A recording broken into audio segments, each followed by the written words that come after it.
Mic on off देखते हैं।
अपने चेस्ट अनाहाता पर रखें।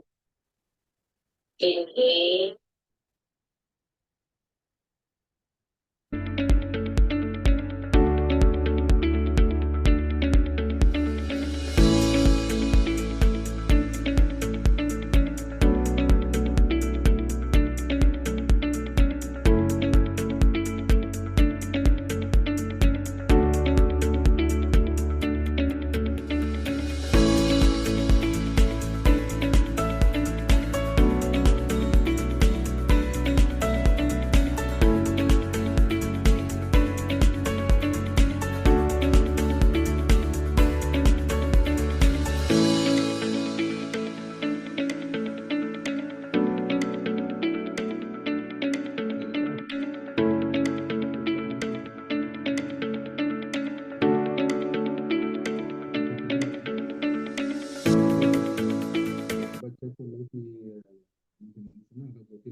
अगर नहीं आ रहे हैं तो कोई रीजन है तो पता तो चल गया ना।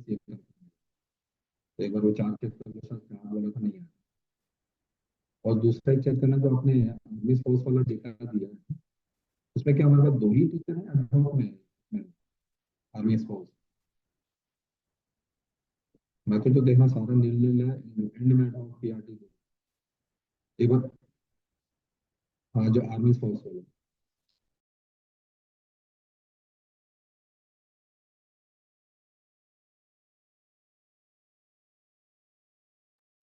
Good morning, everyone.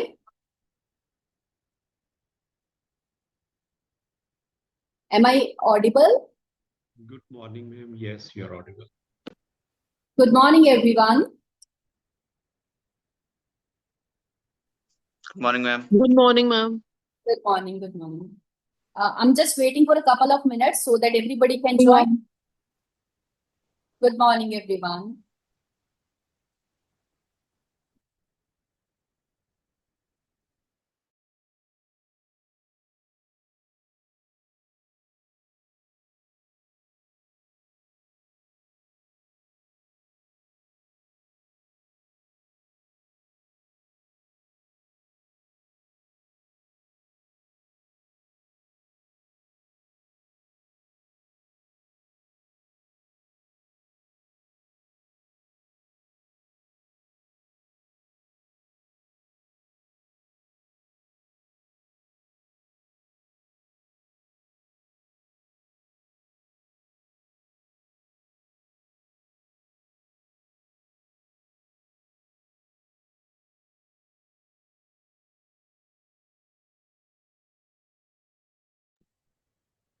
Kindly rename yourself as the school's name. Somebody has joined by the name Samsung. Please rename yourself so that the picture can be clear.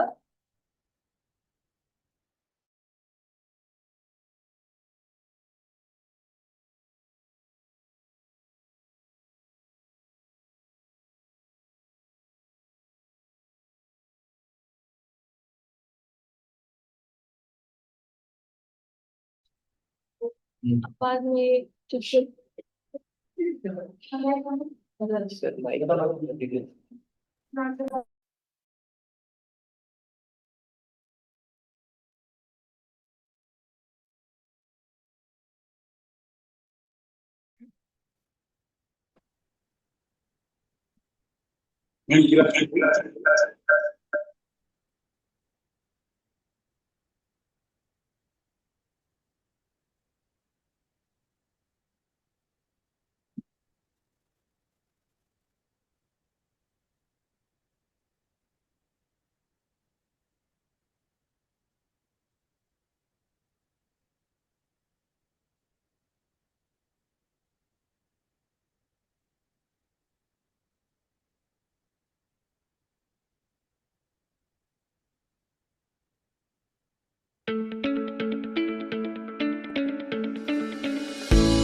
In the theater of life, virtuous loom, guiding our hearts to joy and gloom.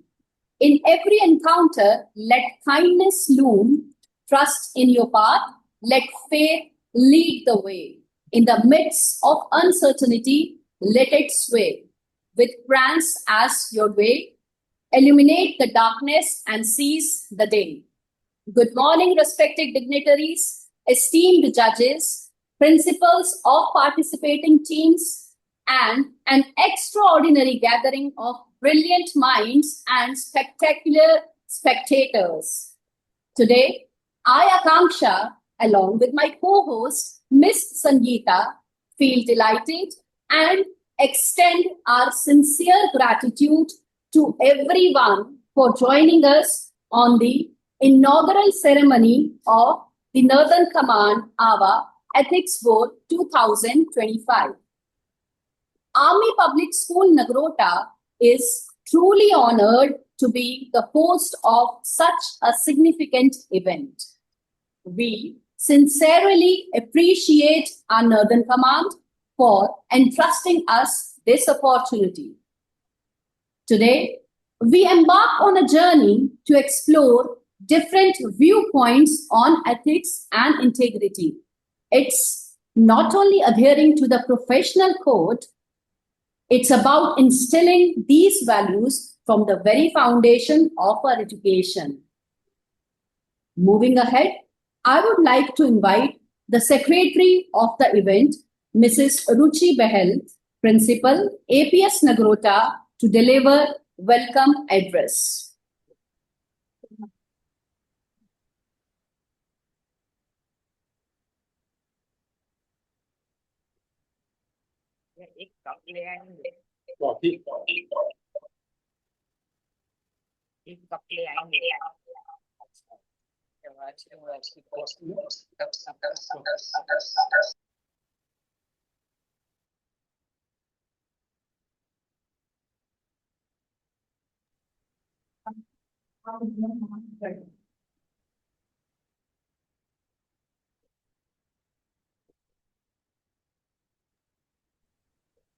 Good morning, everyone.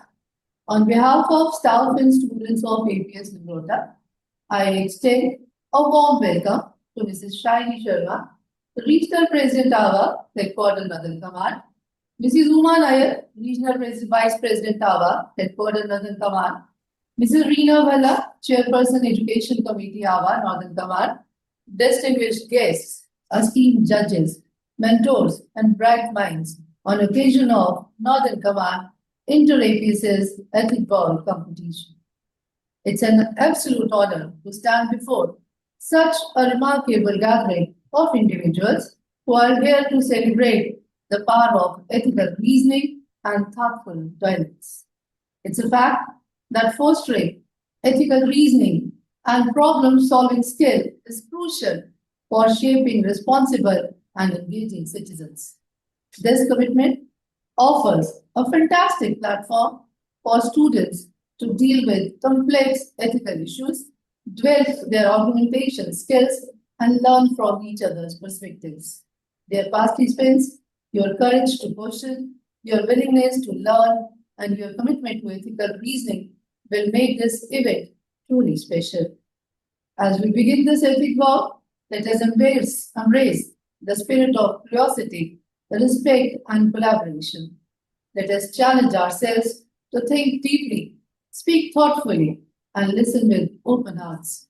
Together, we can illuminate path towards the more just and compensate world. I wish all the best to all the participating teams. Thank you, Jai Hind.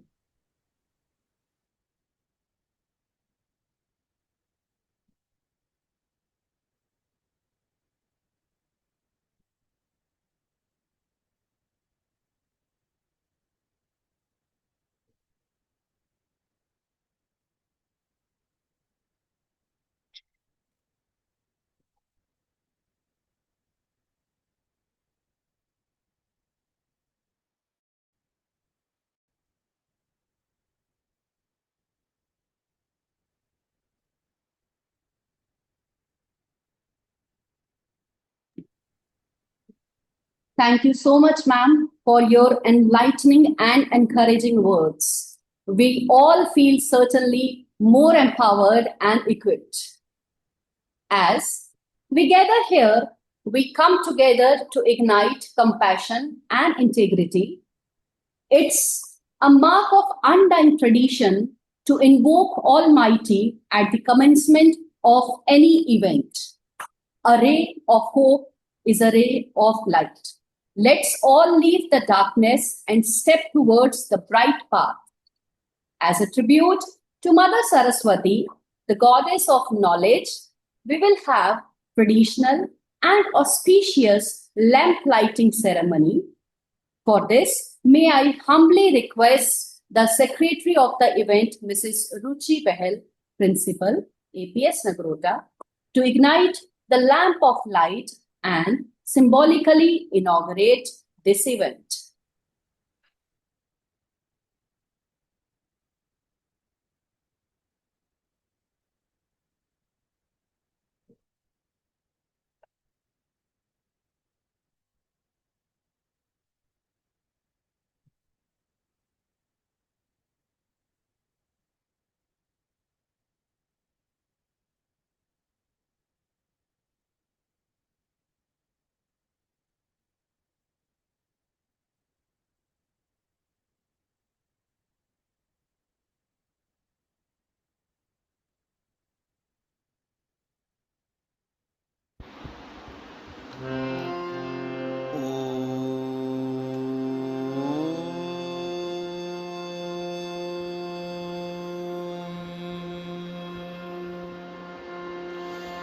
दीपो ज्योति परं ब्रह्म दीपो ज्योति जनार्दनम् दीपो हरतु मे पापम् दीपो ज्योति नमस्तुभ्यं शुभं करोतु कल्याणम् आरोग्यं सुख संपदा।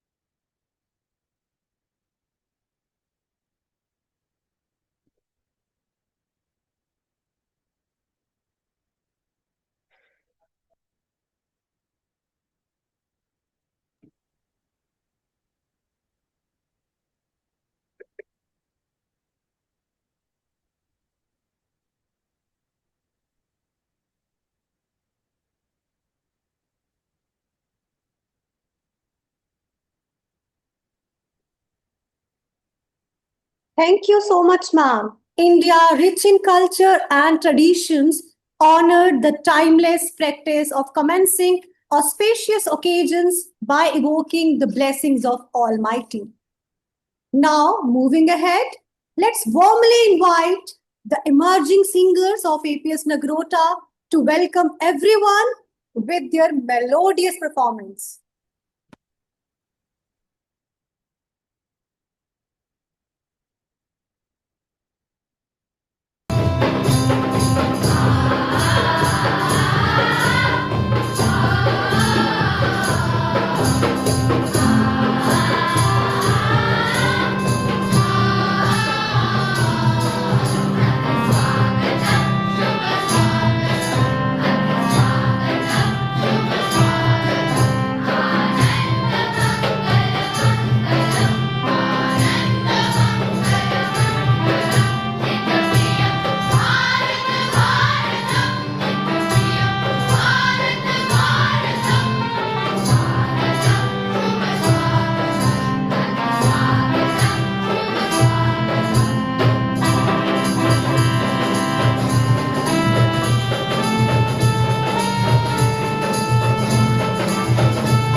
Symbolizing a reverence and gratitude to the removal of obstacles.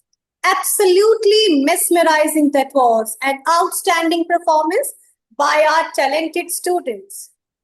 A gleaming symbol of hard-earned success and unmatched dedication. It's now the turn to unveil the rolling trophy of Northern Command Awwa Inter-APS Ethics Bowl 2025.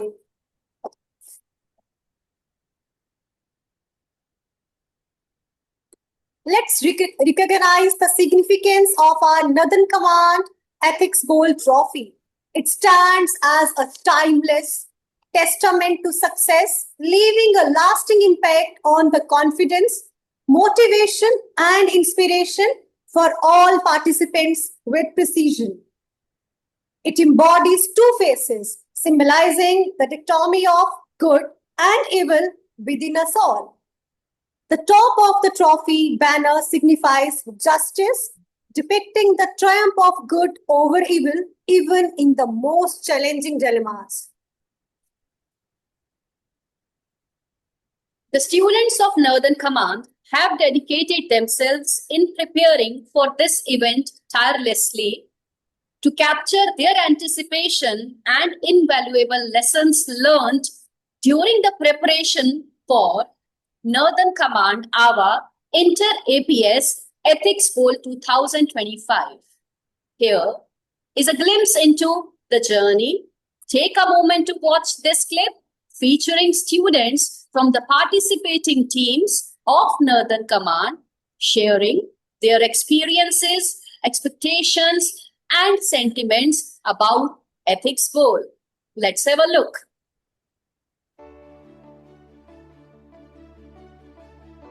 I am Sahil and I am proud to have explored the real-world dilemmas through the lens of ethics at Northern Command Ethics Bowl 2025.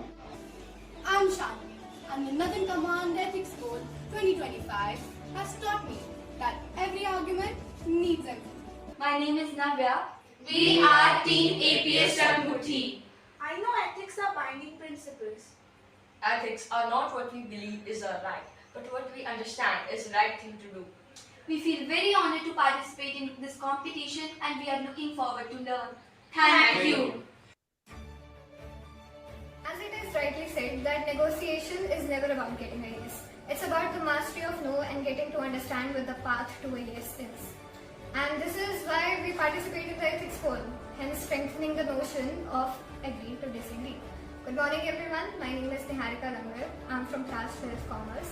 And each year I look forward to the Awwa Ethics Bowl because it teaches you about different perspectives on life. And this year I'm excited to be a part of the team so I can learn about the perspectives of my other opponents. I am Ojasvi Dhillon of class 12 and the stream that I have chosen is Commerce with Maths. This will be my first time participating in this event and I look forward to an exciting experience of learning and interacting. Greetings ladies and gentlemen. I am Devpreet Thapiyal, a 12th grader of the medical stream and this is my second consecutive year of participating in the Ethics Bowl. I am looking forward to deal with moral and ethical dilemmas once again. Jai Hind everyone. My name is Aditya Singh. I study in USP. I'm pretty excited to take part in Northern Command, as it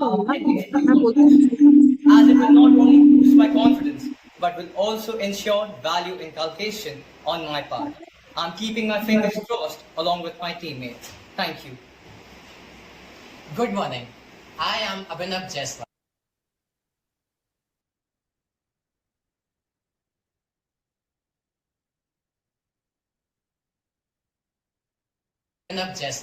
And I belong to class 12 PCM. Since our school is participating in this Ethics Bowl contest for the very first time, and the fact that I am a part of the team makes me feel very nervous and excited at the same time. But the way we have been preparing for it, it seems that we would end up making a mark. Thank you. वह प्रतिस्पर्धा है जिसमें नैतिक दुविधाओं की स्थिति में मानवता के लिए सोचते हुए सर्वोत्तम निर्णय लेने की ओर विद्यार्थियों को प्रेरित करने का प्रयास रहता है. Ethics is not just about following rules, it's understanding the fate of our choices. It's a silent conversation about who we are and who we aspire to be. Greetings of the day. I, Sanchita Chauhan of Commerce, is feeling immense pleasure and honor to be a part of Northern Command Ethics Bowl competition for the session 2025-26. Hello, I'm Kushal Singh of class 12 Science. I am highly obliged to be a part of NC Awwa Ethics Bowl 2025-26. Hi, I'm Advika Vishis from APS Nagrota from class 10 and I will be the speaker in Ethics Bowl. I am delighted to be a part of this erudite assembled here to engage in the battle of wit and wisdom. I am so excited to see what everyone brings onto the table and I can't wait to see the amount of competition we will have. Our main strategy is to have open discussions and make sure that every part of the argument is well presented and solid. Thank you. Warm greetings everyone. I am Ina Sharma, researcher of the team APS Nagrota, and I feel very honored and delighted to take part in this year's Ethics Bowl competition. I'm looking forward to contributing to thoughtful discussions and representing my team with integrity and purpose. Thank you. Good morning. I am Puneet Singh and I am honored to be the part of this esteemed team on the behalf of APS Nagrota as a speaker. I look forward to sharing my ideas with my team and exploring complex ethical dilemmas. I hope to have a good time with you all. Thank you. Good morning everyone. My name is Vanya I'm a researcher in our ethics board team. I help the team by promoting critical thinking in complex moral issues by analyzing real-world cases. The first ethical principle is to consider is autonomy and respect for the houseman to be cared at home. My question to you is that in the current scenario, it does not seem possible for Rahul to go into ethical grounds. The present scenario of generic medicines involves two grounds, in which first is commercial gain and the second is humanitarian health. This is very much clear that no company will ever produce generic medicines without the aim of making any profit. For example, with due respect to every generic medicine making companies, the companies always uses the chance of making profits by exploiting the situations for their development of the company. It is impossible to render help when you have a company to make profit. In the light of this fact, the humanitarian is most likely to be overlooked. How would you go about justifying the fact that generic medicines are found ineffective in more chronic cases like cancer and tuberculosis? Greetings everyone, I'm Khyati Tiwari, a speaker from APS Almora, and we are exhilarated to participate in Ethics Bowl Competition 2025. Greetings to all, I am Ananya Gautam. I am participating in Awwa Ethics Bowl Northern Command 2025. I participated in this competition last year also, and we got to learn a lot, and I'm looking forward to participate this year as well. Greetings everyone, I am Vaishnavi Joshi, Team APS Almora, Ethics Bowl Awwa Northern Command 2025. Me and my team are looking forward for this enlightening discourse, and we are really excited for this Ethics Bowl competition. Thank you. Good morning everyone, this is Sargun Sandhu representing Army Public School Srinagar. Before we start with the competition, I would like to express my heartfelt gratitude towards the organizers of this year's Ethics Bowl. Me and my team are extremely grateful to be a part of it. Thank you and Jai Hind.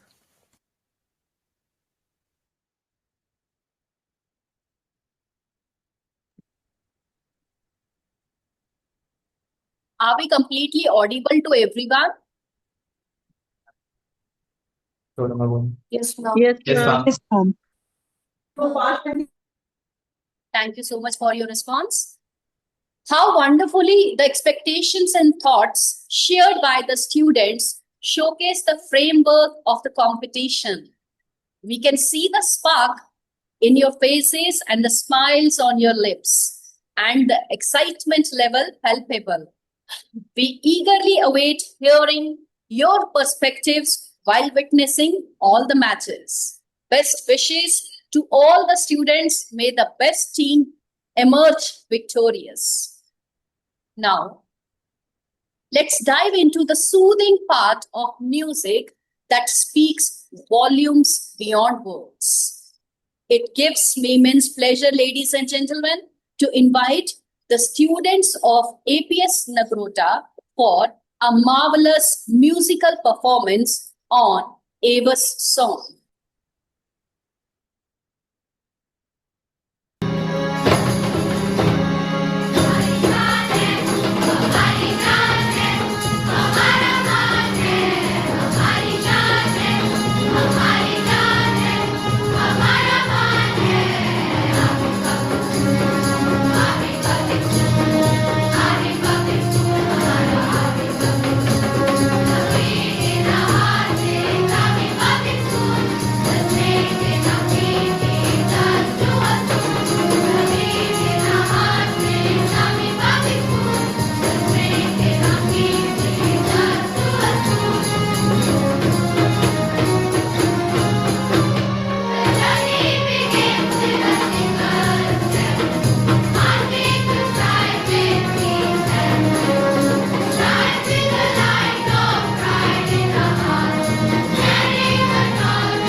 That was indeed a phenomenal performance, showcasing the exceptional talent and dedication.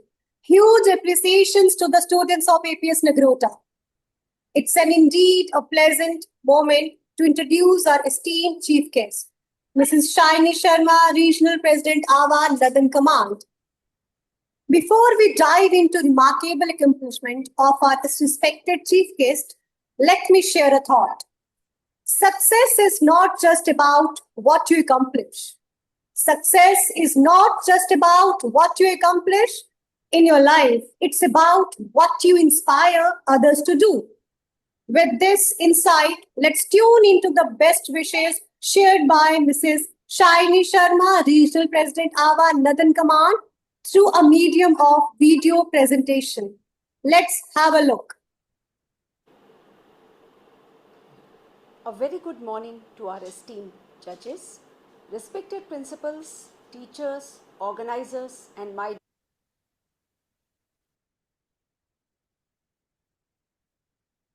dear students. It is truly a privilege to welcome you all to the Dhruva Ethics Bowl Competition 2025. Ethics forms the very foundation upon which a just and thoughtful society is built. It shapes our decisions, guides our actions, and encourages us to see the world through different lenses. The Ethics Bowl is not about winning an argument or having the loudest voice. It's about thinking deeply, listening with an open mind, and speaking with respect and clarity. What sets this competition apart is its emphasis not only on how well a position is defended, but also on how meaningfully one engages with differing viewpoints. It celebrates the clarity of reasoning, the strength of collaboration, and the spirit of ethical inquiry. Every argument made, every question raised, and every idea exchanged today adds to a shared journey of understanding. Each of you brings something unique to this platform. So dive into the discussions, challenge your ideas, and most importantly, enjoy the journey. Whether you win or not, the experience of respectful debate and ethical thinking will always stay with you. Wishing the organizing team all the very best for a smooth and successful conduct of the Dhruva Ethics Bowl 2025. And to all our participants, best of luck, enjoy the experience.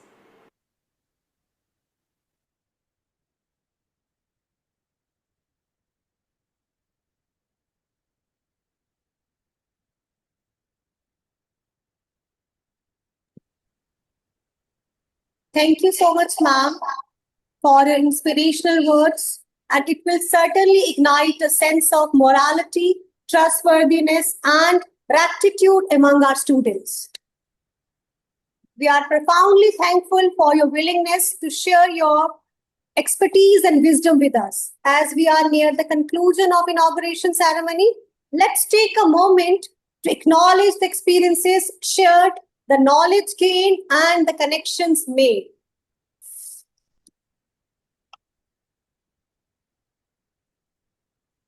Before the announcement of elimination matches, I would like to once again humbly request the secretary of the event, Mrs. Ruchi Behel, Principal APS Nagrota, to express her gratitude to all the viewers witnessing today's event. Over to you, ma'am.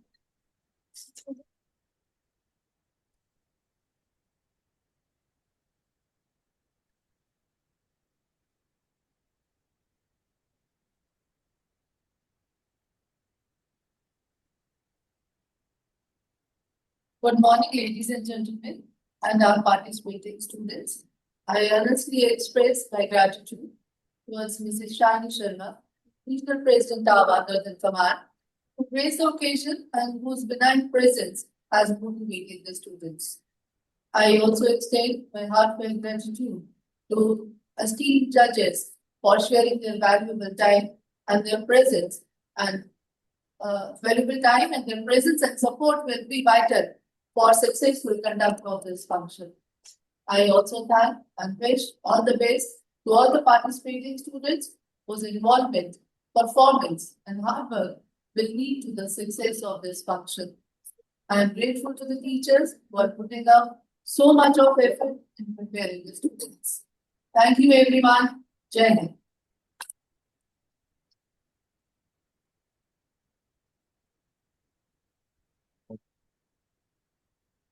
Thank you so much, ma'am, for your inspirational words.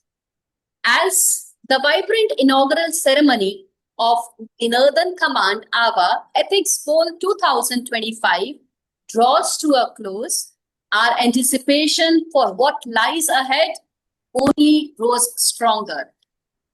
Let's gather back at 10 and to explore the viewpoints of our young participants. We will have 2 elimination matches occurring simultaneously as done earlier in draw of lots. The first match will be between Army Public School Srinagar and Army Public School Nagrota. Likewise, the second elimination match will be between Army Public School Rakhmuthi and Army Public School Almora. Thank you so much, everyone, for your valuable time and benign presence. That's all from our side. The link for the elimination matches has already been shared with the concerning schools as well as with the jury panel. Kindly join the link timely for the smooth conduction of matches. Thank you so much, everyone, for your valuable time. We will be coming back at 10 a.m. for the elimination matches, which will be conducted at 10 a.m. The link for that has already been shared. Thank you so much, everyone, from our side. Thank you. Thank you, ma'am.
Dear judges and students, here is one announcement. Elimination match 1 will start at 10 a.m. and the same link that we have shared for inauguration ceremony is there for elimination match 1. If you are having any doubt, please ask me. Elimination match 1 will start on the same link at 10 a.m. All the best to all the teams.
करो।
Good morning, everyone.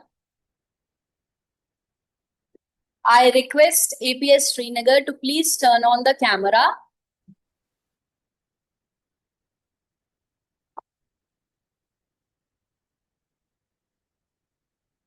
Thank you so much.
In the dance of choices, guiding our steps along the moral way, truth be shines in darkness or light, in every action it disperses.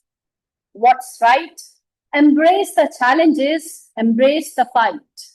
In the arena, shine your brightest light.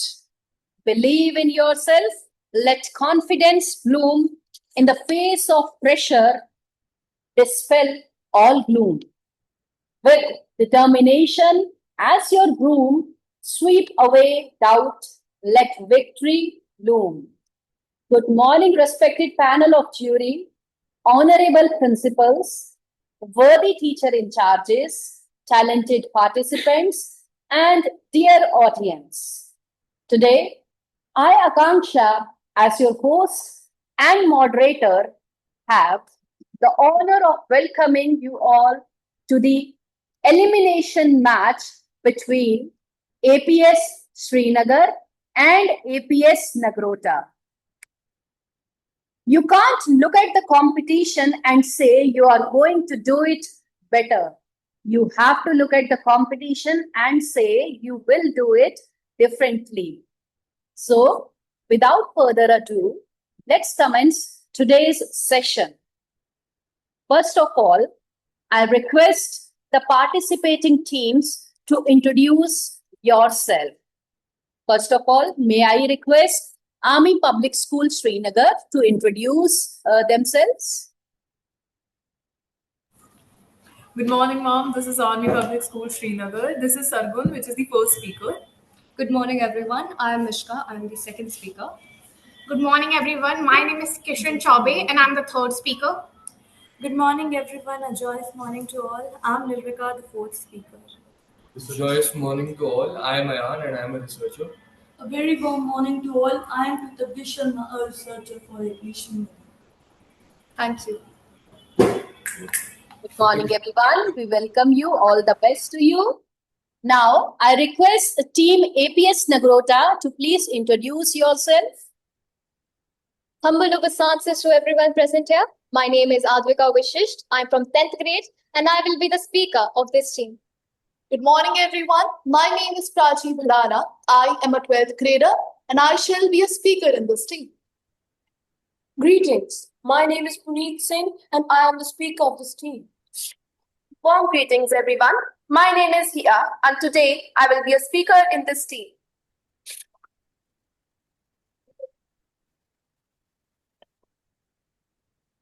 Good morning, everyone. We welcome you and all the best from our side. May the best team emerge victorious and bring laurels to the school. Albert Einstein once quoted, "You have to learn the rules of the game and then we can play better than anyone else." To compete with honesty and honor and to ensure a smooth conduction, here are the glimpses for the rules of the competition. Each team will be given 8 minutes to present their case study, including answering the ethical questions put up by the moderator at the end of the case study. A reminder bell will be given after 6 minutes and the final bell will be given after 8 minutes to sum up the case. After that, 1 mark will be deducted for every minute exceeding the time limit.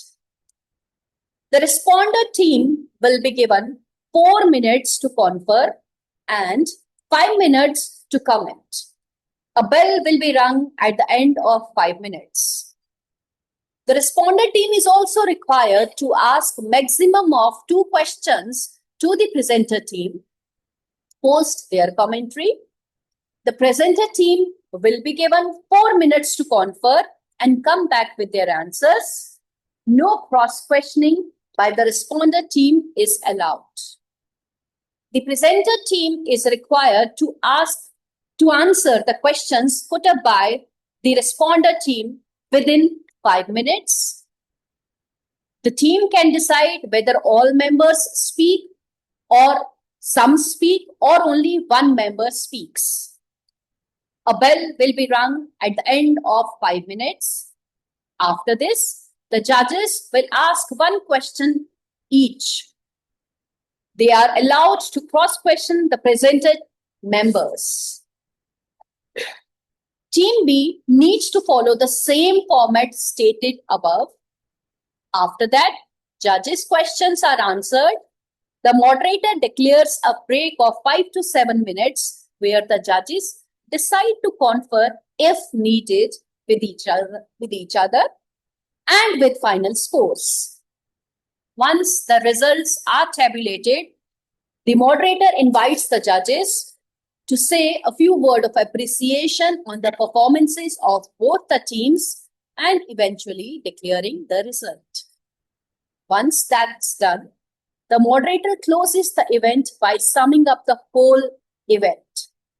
There will be 3 judges for every match and they'll be responsible for assessing the children on the parameters mentioned in the score sheet. So, for this, let's have a look at the judgment sheet.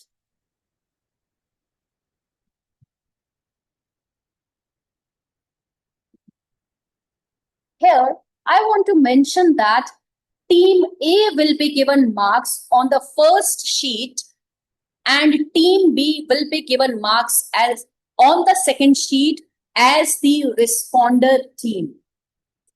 So, the initial presentation by the presenter team carries 15 marks, having the following parameters. First of all, did the presentation systematically address the moderator's question? Were the central ethical and moral dimensions of the case clearly and thoroughly discussed? Did the presentation indicate awareness and thoughtful consideration of different and conflicting viewpoints? हम उससे साजिश से बचाने का काम कर सके जो बाबा साहब भीमराव अम्बेडकर का सपना था कि देश का पलड़े के अंदर बैठेगा उस सपने को चकनाचूर करने का काम जो देश के अंदर हो रहा है उसको देश में 90% बनाम 10% की लड़ाई है 10% लोग राज करें और 90% लोग गुलामी करें तो उस तरफ जो देश जा रहा है उसको रोकने के अंदर पूरी जान की जान से झुकने का काम करेंगे। सरकार कह रही है कि भाई देखो सुप्रीम कोर्ट ने भी इस पर रोक नहीं लगा।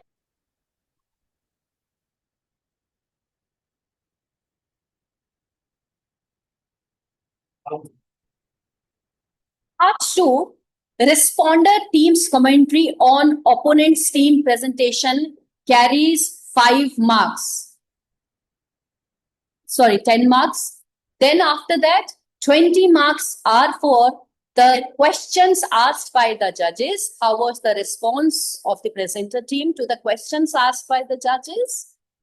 Afterwards, the 5 marks are for how was the arguments, were they engaged in respectful dialogue or not? As it is clearly stated, it's not a combative debate. So for this, it carries 5 marks. Kindly note, Team A will present their case study, then Team B will be responder team, and the responder team, when they will be given marks on the second part of the judgment sheet here. And for Team B, the same process is involved.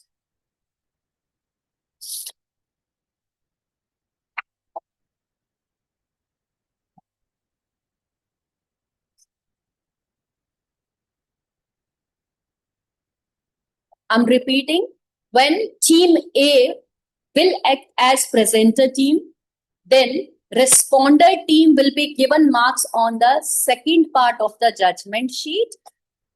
Second part to the right hand side where responder team has been written. Responding team has been written. Here it will be given marks out of 10. And when Team B will act as presenter team, they will be given marks here on this part on the left side. And the responding team will be given marks on the first segment, first part of the judgment sheet, here in the right hand side, acting as responding team.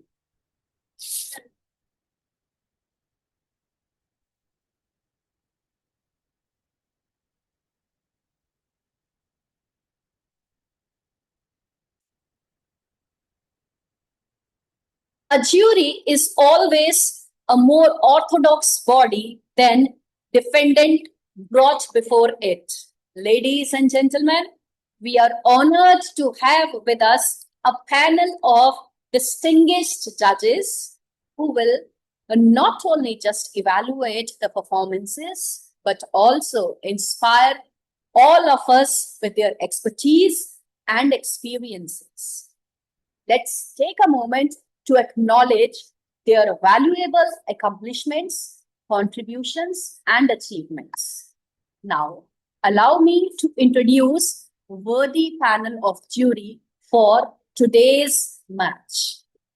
To begin with, we have the honor to have with us Colonel Dr. Pranjali Vijay Dhume. Ma'am is the commanding officer, 318 Field Hospital, Alwar. She has an experience of 29 years as a doctor with 26 years as in obstetrics and gynecology across civil and armed forces hospitals, and has been awarded with the Ministry of External Affairs Deputation in Tajikistan.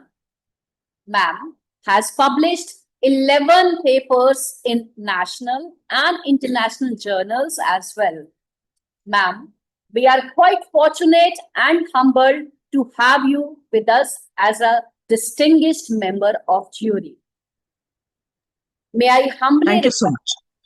Ma'am, may I humbly request you to kindly enlighten and motivate the audience today? Over to you, ma'am. First of all, I must appreciate the efforts put in by the APS Nagrota to have this competition, and appreciations to the students, to the enlightened minds for participation, for their active participation. And I'm sure they're going to do very well. And I'm very eager to see how they debate on the very important real life situations and the ethical issues concerned with it. And wishing both the teams all the very best.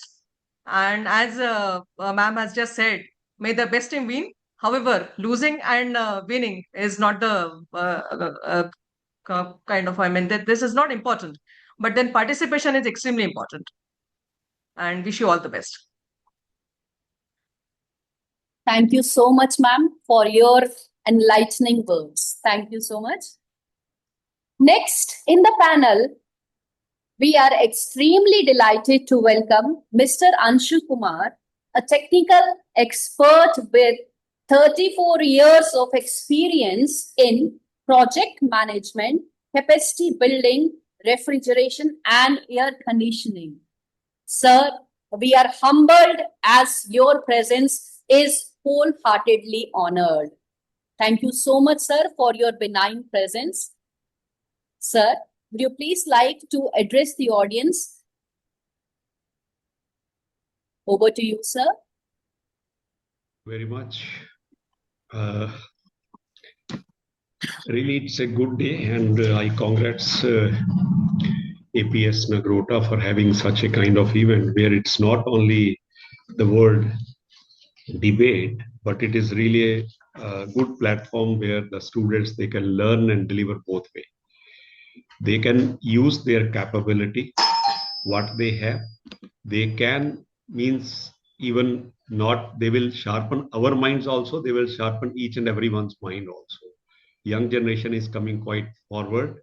They build their voice, they prepare the real world. And I wish everyone all the best to have this session very fruitful and pragmatic. Let us learn from each other. Thank you, ma'am. Thank you so much, sir, for your words of wisdom. We are truly honored to have you with us today.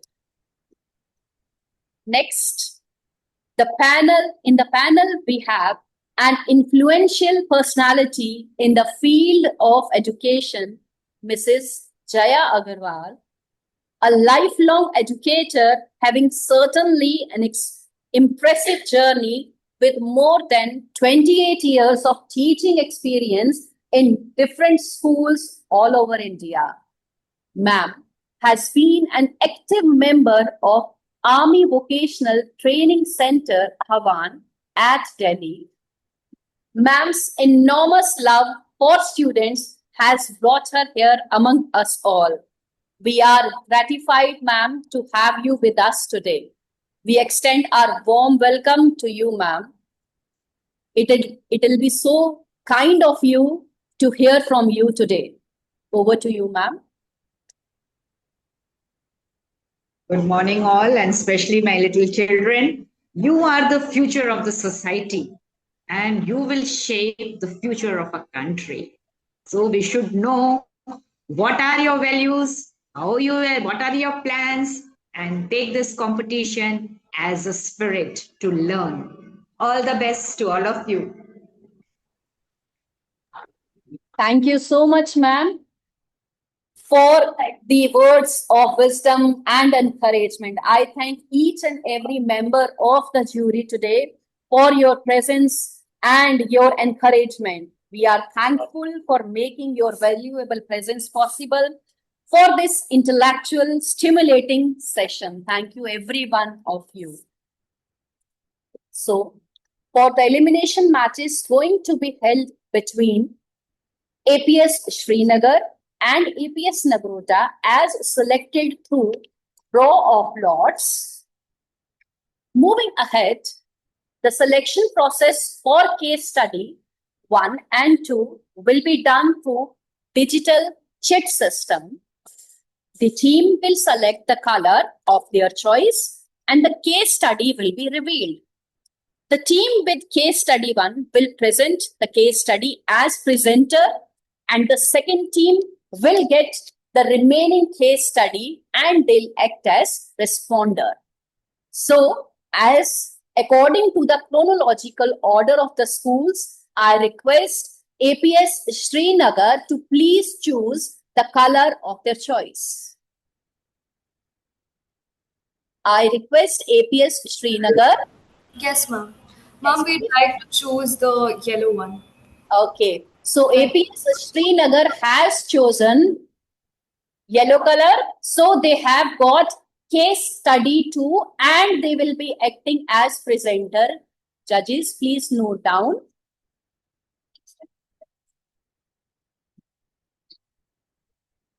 APS Srinagar has chosen, they have chosen case study 2 and they will present their case study. Meanwhile, APS Nagrota, they have got case study 1.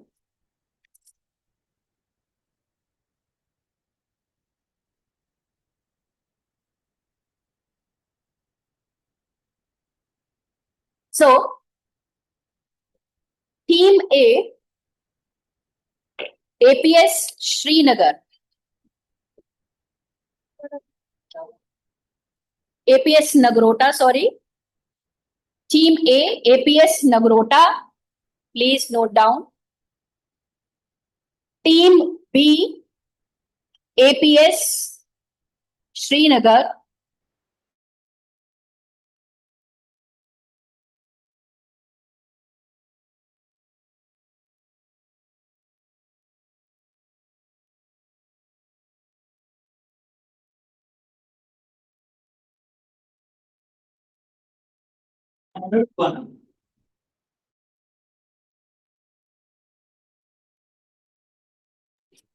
Please note down, Team A, APS Nagrota, acting as presenter for case study 1, and Team B, APS Srinagar, acting as responder for case study 1, and the vice versa. For case study 2, Team B, APS Srinagar will be presenter and APS Nagrota then will act as responder. Any doubt to anyone? Am I clear? Okay. Good luck to everyone. So, Team A, APS Nagrota, here I am going to present your case study. The title of your case study is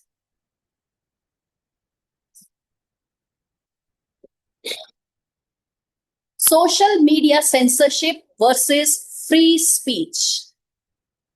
Social media platforms have established community guidelines to create a safe and respectful environment. A popular social media influencer with over 1 million followers was recently suspended from a major platform for allegedly violating community guidelines. The content in question included posts related to controversial political opinions, unverified health advice, and promotional material some users flagged as misleading. However, the influencer argues that he was silenced for expressing dissent. The case raises concerns over the power of private companies to regulate speech and the potential for censorship to stifle democratic discourse. The ethical questions for this case study are: should Social media platforms have the power to decide what content is allowed, and do influencers have a greater ethical responsibility than regular users because of their audience size and influence? Second question is, where should the line be drawn between free speech and harmful content, and should government regulate online platforms to ensure fairness? So yes, APS Nagrota Team A, you have 8 minutes to present your case study, and your time is going to start within a couple of seconds. Before that, I want to wish each and every participant good luck from our side. All your efforts, all your preparations.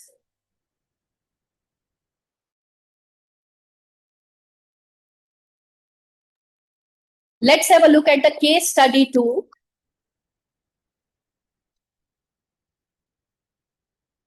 The title of the case study 2 is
the case study 2 is industrial pollution. There is one locality which has been experiencing reports of cancer due to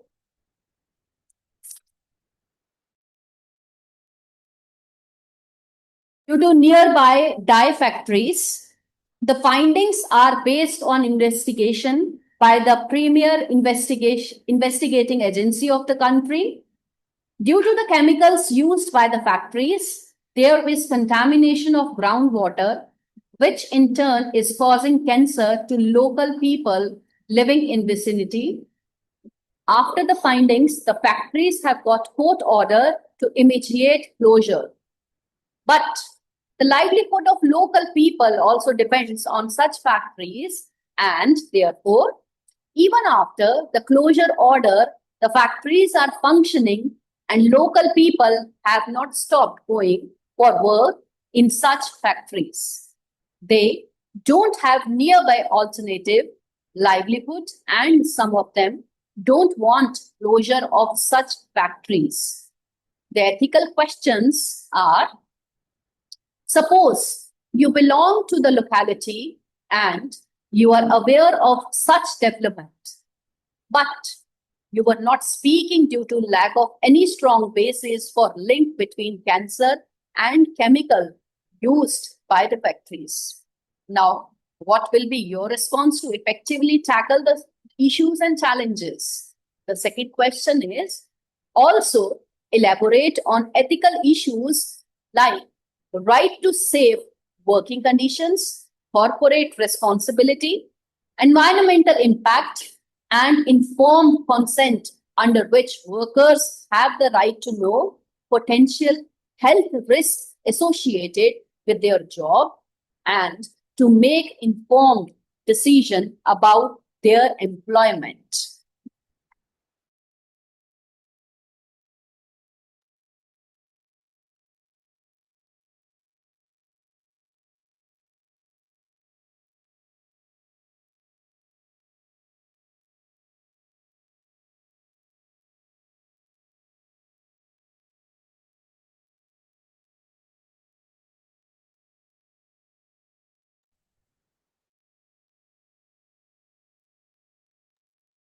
So, Team A, APS Nagrota, you have 8 minutes to present your case study and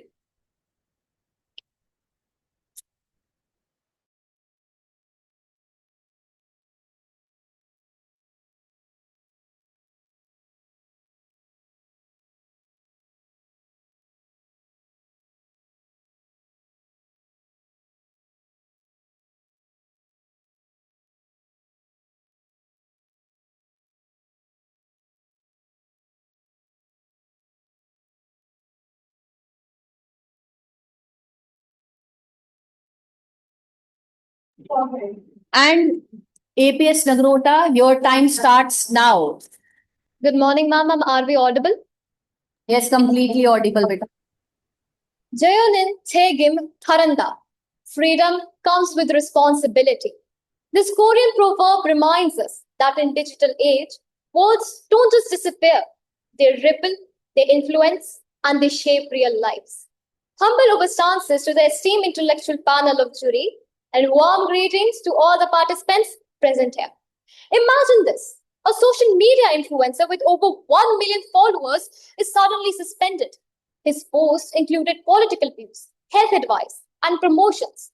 Some call them misleading while others call them both. The platform cited guideline violations, but he claimed that he was silenced. This isn't just one person's ban, it is about all of us navigating freedom, truth, and influence in a world where one click echoes far. And these days, lies don't whisper, they go viral. As Adolf Hitler had once said, make the lie big, make it simple, keep saying it, and eventually they will believe it. In the wrong hands, this power can turn platforms of connection into tools of manipulation. And that is exactly what we see in this case. Behind the mask of free speech, the influencer amplified unverified health claims and politically polarizing content. And when politics divides us, even tragedies become battles between us and them. With the death of a child in Gaza or a civilian in Israel is only mourned if it fits the viewer's side. But we must remember that not all influencers mislead. Many use their voice to inform, inspire, and even unite. This case goes beyond one man. It echoes through every voice online. To delve deeper into this clash of power and responsibility, I invite my teammate Prachi to take it forward. Thank you, Advika. Yad yad achritihi shreshta tat tat ev itraha jana. What the great do, the rest follow. This timeless wisdom from the Gita reminds us that in a world of billions, some voices carry farther and heavier. When influencers speaks, their words ripple beyond screens, shaping minds and sometimes misleading them. As Kabir beautifully said, बुरा जो देखन मैं चला बुरा ना मिलेगा कोई जो मन खोजा आपना मुझसे बुरा ना कोई. Before pointing fingers at platforms or others, we must first examine our own words. For the first filter of speech is always our conscience. Now, addressing today's case study question number 1, should social media platforms decide what content is allowed, and do influencers carry greater ethical responsibility? Freedom of speech is sacred, but not absolute. Words can heal, but also harm. And when harm threatens public trust and safety, platforms must step in. We have already seen this in action. In 2020, Facebook removed over 7 million posts spreading COVID misinformation. Twitter suspended over 11,000 accounts, and YouTube took down more than 1 million videos with harmful claims. And these are not just numbers, they're lives protected and trust preserved. As the saying goes, empty vessels make the most noise, but full vessels nourish others. We must learn to speak not louder, but wiser. We have also seen how powerful influencers can be. Elon Musk's tweet can move stock markets overnight.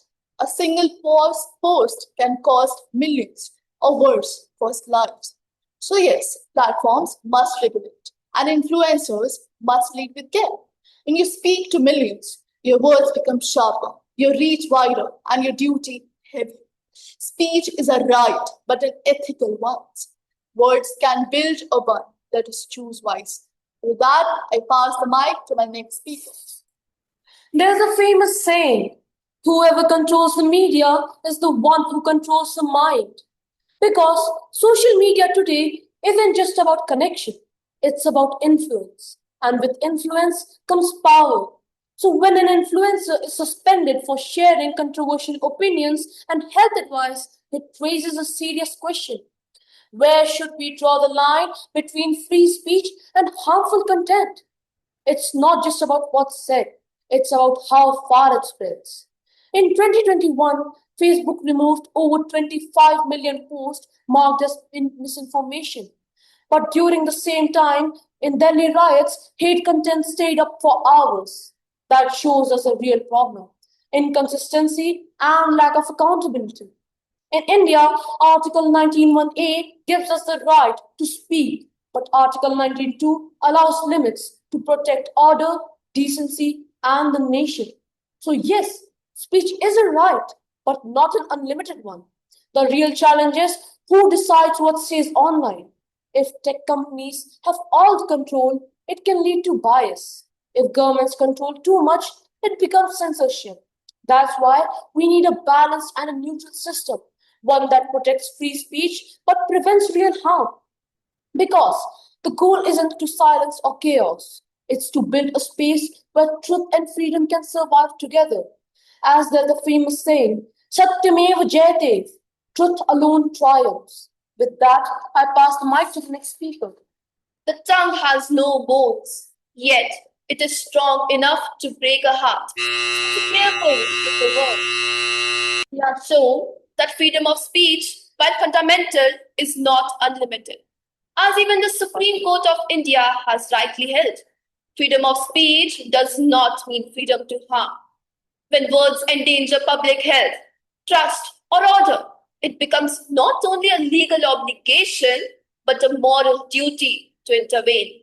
Because today, a viral lie can travel faster than the truth ever gets to speed. So where do we stand? Influencers must speak with care. Platforms must act with clarity. And we, as a society, must hold both to account. Not to silence speech, but to protect its integrity. Let us not be passive scrollers in this digital age. Let us be responsible creators, critical thinkers, and ethical listeners. Because free speech is not just a right, it's a responsibility. Let's honor it. Let's uphold it. Let's use it wisely. Thank you. That was all from our side.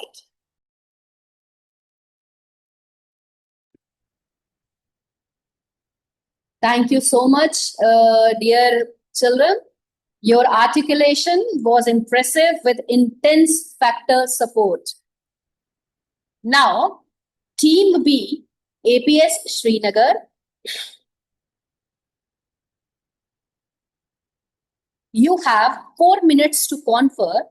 After that, you will present your comments and post a maximum of 2 questions to Team A, that is APS Nagrota. Please post both the questions together.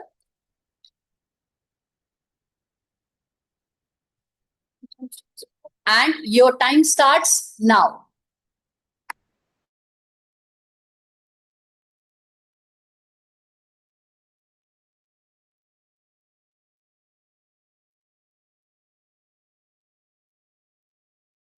APS Srinagar, your time is started.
APS Srinagar, I request to everyone, please be in the screen because the girl who is sitting in the my extreme left hand side, she isn't visible. Completely visible. Completely partial, not you, the other. Now you are completely visible. Yes.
Your time is about to up. Please present your comments and post your questions to Team A. You are given 5 minutes to do so, and your time starts now. Good morning, everyone. This is APS Srinagar. We solely and mostly agree with the APS Nagroda team. Thank you so much for presenting. And like said by our worthy opponent, Satyame Jayate Nandratam, which means truth alone triumphs. Today, we confront a crisis of the digital age where freedom of speech meets the weapon of misinformation. So, who decides what stays and what gets erased? Like said by the worthy opponent of the APS Nagrota, in the words of the Supreme Court of India, the freedom of speech is the foundation of democracy, but it is not absolute. And even in Article 19, our constitution acknowledges this complexity. It grants every citizen the right to speech, but it also allows the state to impose reasonable restrictions in interest of public order, health, and morality. We have seen a precedence of many different models and many different approaches to this topic. Some were positive, some ended in a crash. But I would like to remind you that the question we face today is not how we should address free speech or how we can protect it. That is not the sole question that we face today. We face the question that can we protect free speech without giving up our safety? Because that is a huge aspect of freedom to express at the end of the day. To substantiate my point, I would like to put forth some quotes said by famous figures that highlight this issue. As Kabir Das said, ऐसी वाणी बोलिए कि मन का आपा खोए और उनको शीतल करे आपन शीतल होए. Or as Barack Obama once said, we have to uphold a free press and freedom of speech because in the end, lies and misinformation are no match for the truth. We really appreciate the previous speaker for such highlighting and enlightening thoughts. Yes, we agree with most of your things. Especially, platforms are responsible for curating content, especially the one that reaches millions. Now, I would like to pass it on to Sayan. So our questions to APS Nagrota are: what happens when one person's painful truth becomes another's threat? If a post tells a real story but offends or endangers others, who gets to decide if it stays? And is taking it down an act of protection or silencing? A second question is, when algorithmic arbiters, unelected and opaque, delimit epistemic access to truth in the name of digital sanitization, is this the scaffolding of a safer society or the slow erosion of an epistemic autonomy masquerading as moral stewardship? We would like to end with the words of Edmund Burke. In a society, only good people should take stance. Because at the end of the day, that is what we're here to do. Thank you so, so much.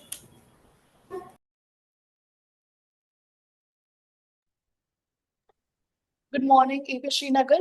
Your second question was not clear to us. Could you please repeat? Please repeat the question. So the first question is, what happens when one person's painful truth becomes another's threat? If a post tells a real story but offends or endangers others, who gets to decide if it stays? And is taking it down an act of protection or silencing? Our second question is, when algorithmic arbiters, unelected and opaque, delimit epistemic access to truth in the name of digital sanitization, is this the scaffolding of a safer society or the slow erosion of epistemic autonomy masquerading as moral stewardship? Thank you. Team A, I hope the question is clear to you now. Yes, ma'am. Okay. So you have 4 minutes to prepare your answers. And your time starts now.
Team A, APS Nagota, may put up your perspective. And for this, you have 5 minutes. And your time starts now. Thank you, Team APS Srinagar, for raising those questions. And here's our perspective on it. First of all, we're going to answer the question number 1. Content moderation is essential, but without transparency, it becomes control. Platform holds the power to amplify or erase, often without oversight. When users are judged by algorithms, satire is called misinformation. Protest is called extremism, and nonce disappears. Now, I would like my teammate to continue. Thank you for this question. I would like to continue from where Adhika left. You asked who regulates? Government regulates. When we see in our constitution also, Article 19, Clause A mentions freedom of speech, but Article 19, Clause 2 mentions it is regulated. If it hurts another, it should be taken down. And platforms regulates, if it hurts someone, it will take down. We have seen the example of Facebook, YouTube, and Instagram, which we have mentioned in our speech. Now, answering question number 2. Thank you for the wonderful question. With all due respect, we do not believe that we must suppress the truth for digital sanitization. In the 2020 MIT study, it was seen that fake news spread faster than the real thing. And in many cases, it happened that continuing where my speaker left, truth is essential for democracy, public awareness, and accountability. Limiting truth, even for digital cleanliness, can lead to censorship and abuse of power. Thus, it is evident that we should never limit access to truth just in the name of digital sanitization. Uncomfortable truths are often necessary for progress and justice. People have the right to make informed decisions based on facts and not filtered reality. That was all from our side. But right now, we have more information to gather, and we will present it right now. In today's digital world, the line between moderation and censorship isn't just thin, it's disappearing. What begins as a measure to protect users from hate and harm can quickly evolve into a tool to silencing dissent. When algorithms decide what we can and cannot say, we are not just moderating content. We are rewriting the boundaries of free speech. History reminds us that censorship rarely begins loud. It starts quietly, with one voice removed for being unseen, one opinion suppressed for being too controversial. Soon, entire perspectives are gone, and all that is left is an echo chamber shaped by power, not people. That will be all from my side.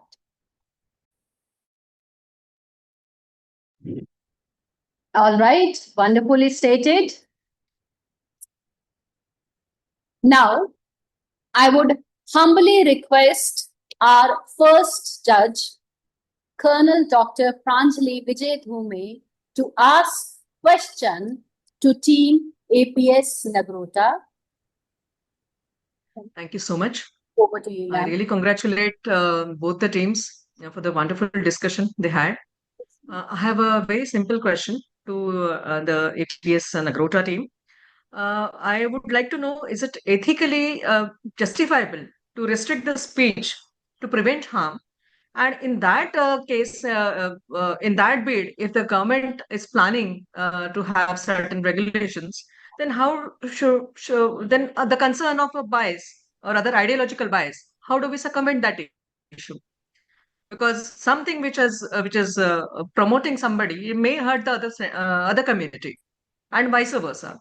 So how do we circumvent this issue when the rules and regulations are formed as which are uniformly applicable, and also whether enforcing global content rules is fair in a culturally diverse country like ours? Team A, APS Nagrota, you will be given 4 minutes to confer your answer and come back with your answer. And to confer, the time starts now.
You can bring your answer now. Please give your answer. Thank you, ma'am. Ma'am, are we audible clearly? Yes, you are absolutely audible, beta. First of all, thank you, ma'am, for this thought-provoking question. And here's our team's take on it. Behind every profile is a person. Before every post, we must choose kindness over judgment. But truth must unveil. It is ethical to tell the truth, even if it hurts the other person. But we should make sure that the way we convey the message, it is filled with kindness, and we should be respectful so that the other person does not feel conflicted and rather is ready to understand what is actually happening. Not all wounds bleed. Some are inflicted by words that go viral. Let's talk facts. 72% of Indians say they have seen content vanish without knowing why. They say over 90% of moderation decisions on major platforms like Facebook are made by automated systems. AI often tags satire or pretext as misinformation. And while our account gets this silent ache, we are left asking, what did I do and where did I go wrong? When public squares go private overnight and algorithms decide what's wrong or right, we are walking a fine line, thin and blurred, where even the truth can be silenced and unheard. Passing on to my next speaker. Rules must be content neutral and prohibit only speech that causes tangible harm. That's why there's the existence of Article 19(1)(a) that grants us the freedom of speech. But at the same time, there's also Article 19(2), under which authorities have the power to suppress harmful speech. Passing on to the next speaker. Some rules that the government can ensure are: educate citizens on media literacy. Technology and transparency should be balanced. Respectful language should be used. For expression is not equal to endorsement of harm. Thank you. In the end, we would just like to say that we must allow opinion but block harm. Enable community, but we should report and appeal if anything is offensive. And most importantly, as the students, we should spread awareness about digital literacy. We should tell them that we should be respectful and how we should never cross the line on this social media, as one click can echo far. Thank you.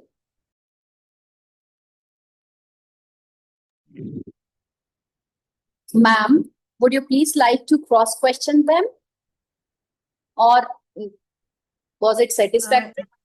They have by and large answered my question, except for the part question was whether global content rule can be kind of established across the board in a culturally diverse country like ours.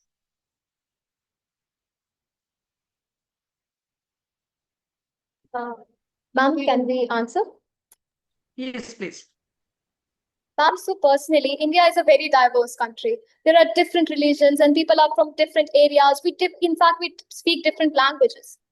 But everyone should be educated. Even though our literacy rate in many places is low, we must encourage literacy rate and most importantly, digital literacy. Our entire youth is using social media. Everyone in such a global place, the algorithms should be regulated. Social media platforms should regulate them. They should have proper solutions and proper guidelines. And if any of those are violated, they must be banned. Because, of course, they have to follow the guidelines. And we have immense population. As India is has the highest population in the entire world. And so we need to have strict regulations in social platforms in our country. Thank you. Thank you so much. Well done, girls. Well done, boys. Thank you so much, ma'am. Now, I would humbly request our next judge, Mr. Anshu Kumar, to ask a question to APS Nagrota. Sir, over to you. Thank you very much, ma'am. First of all, I'm very happy about both the teams. They have delivered very well. Good words from the Kabir and all other, really wonderful.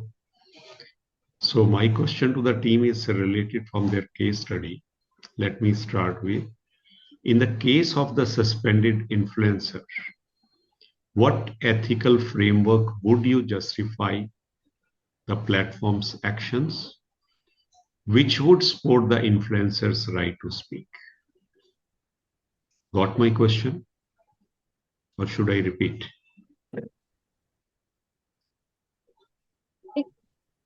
So we would like you to repeat. In the case of the suspended influencer, what ethical frameworks would justify the platform's action and which would support the influencer's right to speak? Fine. Hope you can. Thank you, sir. Welcome. Team A, your time starts now.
Team APS Nagrota, you can come up with your perspective, please.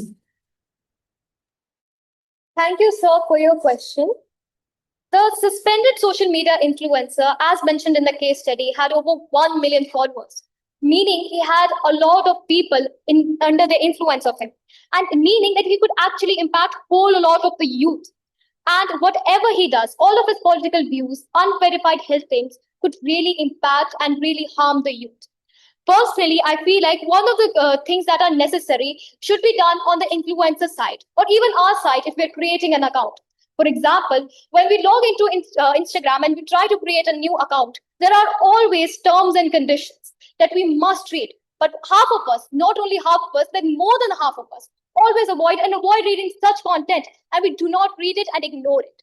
If the influencer might have read those terms and conditions, there might have been a possibility that he would not have spread such misleading content and actually would not have been suspended. Passing on to my next speaker. Thank you, Advita. I would like to continue further.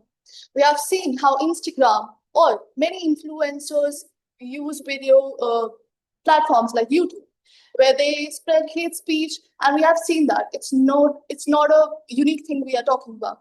We have seen how hate speech is spread really fast. So YouTubers need to avoid that.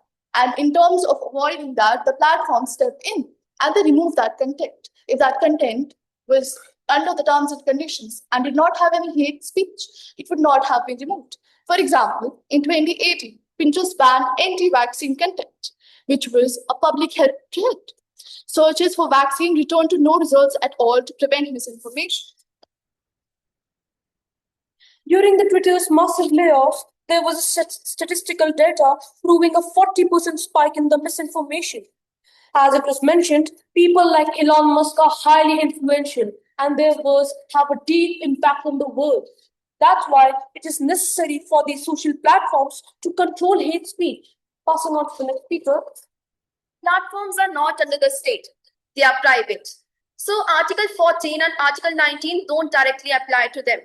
Moderation isn't censorship, it's content hygiene for users and the larger public. We are told that these platforms are ours, that we choose what we follow, post, and believe. But when moderation lacks clarity and censorship hides behind the vague community guidelines, that choice can become an illusion. Thank you.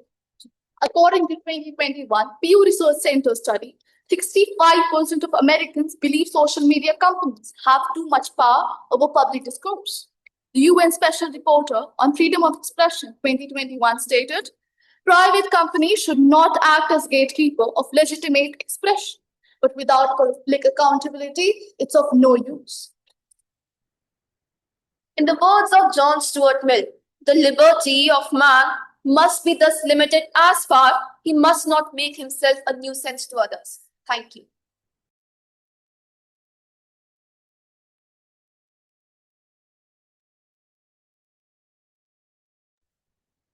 Sir, are you satisfied with the answers or would you like to cross-question them? Yeah, thank you very much. Thank you, sir. Now, let's move towards the third judge for today's match, Mrs. Jaya Agarwal, to ask a question to Team A.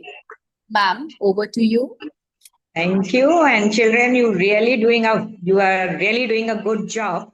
Now, my question is, do you believe comedy requires the freedom to speak the unspeakable? Do you want me to repeat? No, easy question. Do it then.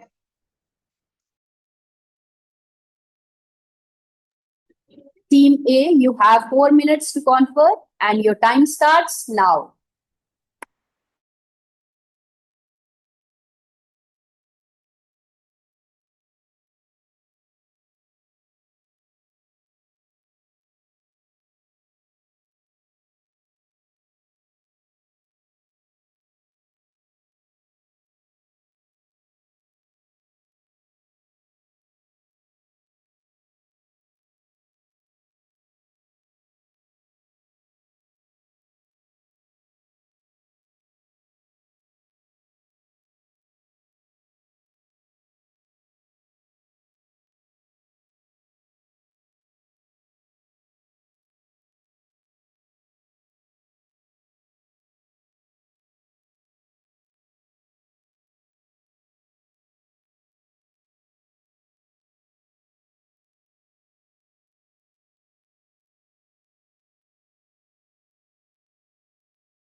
10 seconds are left, team.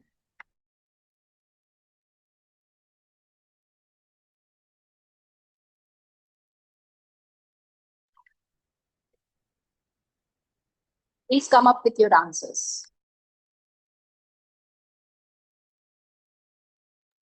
Ma'am, are we audible? Yes, you are completely audible. Ma'am, we truly appreciate that question, and here's our take on it. We believe that comedy should never cross the line. We believe that it should always stay in limit. Because something that makes people laugh and smile, it should never make someone sad. And we should always stay in limits. Well, firstly, there was this recently latent controversy where a comedian made a really rude remark, and she was cancelled in all of the social media platforms. Allegedly, she's rising once again, but of course, she hurt a lot of people and she's getting extreme hate for it. Secondly, one of the personal examples I can give of is when our friend groups, oftentimes they forget that we are violating, that they are going out of their limits. At certain times they make fun of us and even make fun of our insecurities. Some of us laugh it out, but it is not right. Behind those doors, we often cry because this is kind of leading to bullying, and we should not do such stuff. There is a quote by Oscar which says, if you want people to tell the truth, make it funny, otherwise people will kill you. Even the most influential comedian in India, Kapil Sharma, his show was tried because of a joke. It was a joke, a single joke, but it hurt people. And anything that hurts people should be struck down. So yes, comedy is good, but in a limit. It should not hurt people. Ethics value empathy. Comedy should not come at the cost of others' dignity. That's all from my side. Due to the controversial comment by an influencer on a show called India's Got Legend, a parliamentary inquiry was triggered, and that influencer was asked to present a national apology. As it has been said by my teammate, comedy should never hurt others. As the Article 19A3 of our Constitution says, we should never make remarks and say hurtful things to others. With that, I pass the mic to the next speaker. Just to make someone laugh, to increase views. We can't spread the lies. We can't harm their feelings. Again, Clause 2 of Article 19, as one of our speakers has said, gives us the freedom only after reasonable restrictions. For freedom of speech isn't just a right to speak, it's a duty. Thank you. Ma'am, are you satisfied with the answer, or would you like to cross-question them? Very well done, children. So one more question. Now, what about TVR, the TVR rating, and what the bodies, they should change some parameters? I have to maintain my TVR, then what should I do? What you like, I do it. You like comedy, I take foolish comedy. Whatever type of comedy you like, I present it. I have to maintain my TVR. Now tell me what should be done. Thank you, ma'am, for your question. As my speaker Prachi has clearly stated that the very viral Kapil Sharma show was cancelled because of the hateful comments. We believe even though you have to increase the ratings, you should never violate you should never say hurtful things to anyone else. In the end, it just means that we are doing anything that takes just for profit, and that is not ethics. So when we are talking about ethics, we should stay in our limits. We should never violate them. And in the end, if you're just going after profit, then how are we humans humans? We need to have humanity for one another. Thank you. Even though humans are money-minded now, we should not compromise ethics for money and profit. Ethics are what empathy is. If we lack empathy and joke about silly things, thus we are not ethical, and if we are not ethical, we are not humans. That's all.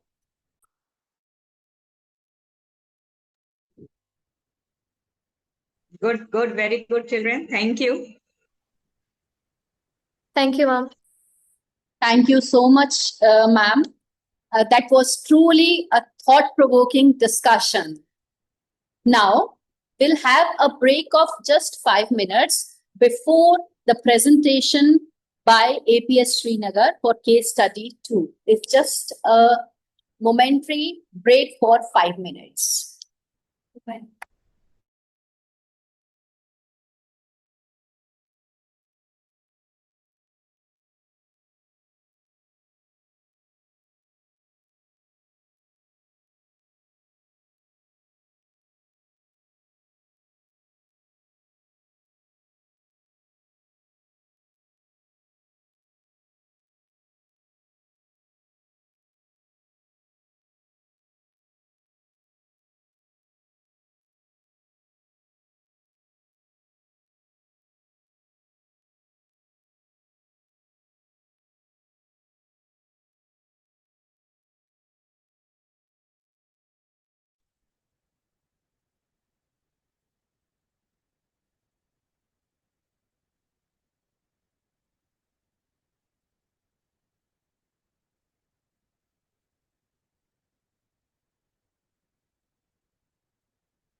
Welcome back. Now, I request Team A, APS Srinagar, you have 8 minutes to present your case study and your time starts now. Ma'am, are we audible? Ma'am, are we audible? Yes, you are absolutely audible. Sarve bhavantu sukhina, sarve santo niramaya, which means that everyone should be prosperous and devoid of illness. A joyous morning to all. Today, we highlight a tragic reality that haunts many corners of our beloved motherland, India. Behind the illusion of development lies a harsh truth. One where progress for a few means peril for many, many others. Dye factories, unchecked and unaccountable, dump poison into rivers and soil, turning lifelines into death traps. The food they grow, the water they drink, all laced with toxins. The result? Cancer in their veins, despair in their homes, and death knocking before its time. But the only source of income for them are these factories, the same ones that slowly corrupt their lives and destroy their health. They must choose between dying of hunger and dying of disease, between feeding their families or burying them. A court warranted the closure of such factories, but in blatant violation of the authorities, the factories still operate and spread destruction. Today, we argue that continued operation of these factories represents not only failure of recognition, but also a deep, deep failure of moral accountability. This is not survival, my friends. This is slow destruction marked as progress. It cannot continue, not in silence, not in shadows. This must end now. To elaborate on this, I would like to pass on to my next speaker, Mishra. Let us now ground this case with real life examples. The Sterlite copper plant in Tamil Nadu spread pollution in air and water for years. Despite protests, it kept running until 13 people were killed during a demonstration. Only then was it shut down. This shows how public health was ignored until it was simply too late. The Bhopal gas tragedy is another great example. A gas leak killed thousands. Survivors still remain fighting for their justice. These cases show the deadly cost of ignoring safety. But there are alternatives. Costa Rica chose ecotourism and clean energy. Now, most of its electricity is powered by renewables, proving that protecting the environment can also mean building the economy. In India, the Vedanta mining project in Orissa was stopped after tribal protests. People's voices were not only heard, they created an impact on the course of action that followed. In our case, the dye factories must be shut down. But workers also must be supported through fairer wages, alternative jobs, and support from government schemes like MG Nareka. Only then will justice truly prevail. I would like to now pass on to Kishan to elaborate. Thank you Mishka Dev सवेर हमें यह स्वीकार करना ही होगा कि पृथ्वी को प्रदूषण के बिना जीवित अधिकार है मानव जाति को यह समझना होगा कि मनुष्य धरती के बिना नहीं जी सकता लेकिन यह ग्रह मनुष्य के बिना जी सकता है To further facilitate my thought, I would now like to present some quotes given by famous personnel who highlight the issue of industrial pollution. Number 1, said by Wendy Berry, the most alarming sign of the nation is the growing disconnection between the economy and the ecology. C.P. Bhatt, he said, and I quote, the struggle for environment isn't just a struggle for nation. It is the struggle for human rights, for justice, and for peace. And finally, a quote said by Wangi Mathai, the environment and the economy are really both two sides of the same coin. If we cannot sustain the environment, we cannot sustain ourselves. To conclude my point, I would now like to talk about the Article 21, which guarantees the right to life, in which the Supreme Court recently included the right to a pollution free environment, written by the legal publication. I would now like to pass it off to Nirvika to further facilitate the answers. Answer of question 1. With cancer confirmed, silence is complicity. We demand a factory halt until strict reforms are there to ensure safety. Workers must be protected through government schemes like MG Narega and full compensations. Profits must never outrank people. Answer of question 2. This violates basic human rights. Workers deserve truth, honesty, safety, and consent. Factories should opt for zero pollution, face tough audits, and stay transparent. Industries must evolve, not by risking lives, but by protecting them, by respecting them. Now, I would like to pass it on to Sargun to conclude the case. Yatra labh pranaghatak salabho nahani asti, which means where profit costs life. It is not a the factories have claimed innocent lives without consequences, and we now have the moral obligation to act upon this. These factories must be shut down, not because they kill, but we have allowed them to do so unchecked. Moreover, the human life is priceless. No amount of money can justify its cost. The courts have already ruled. The factories must shut down. It is time to compensate the victims and transition into more sustainable practices. Those responsible must face legal consequences, and the victims should get their due. Compensation, medical care, and most of all, an apology. The villagers whose lives have been destroyed deserve more than just aid. They deserve a future with dignity. Under the Manrega Act, the livelihoods must be secured and their incomes enhanced. The government must ensure their well being and provide investments should be directed to uplift their standard of living. Sustainable jobs must be created to ensure they are not left behind. As the factories hum with ambitions, let us not forget the soul of the villagers, their rhythm rooted in life and community. Progress cannot be about industries alone. It must be about the people. We must ask ourselves, what are we truly building? A world with machines or a world with heart?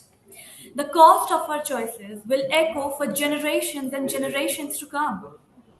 Let us build something that stands not just for progress, but for humanity. With that, we rest our case today. Thank you.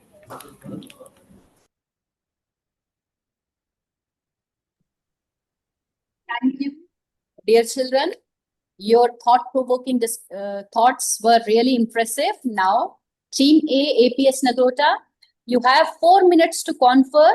After that, you will present your comments and post a maximum of 2 questions to APS Srinagar. Please post both the questions together. And your time starts now.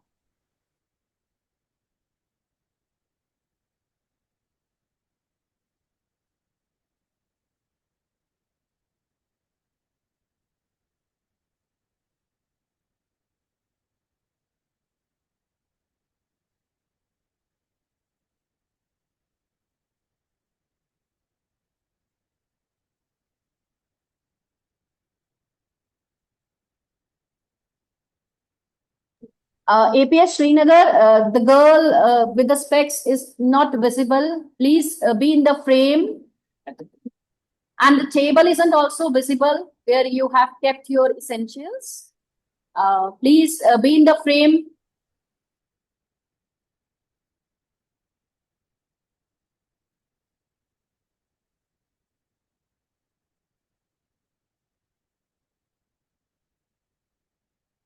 Ask your technical team to support you.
Team APS Srinagar, please a bit more.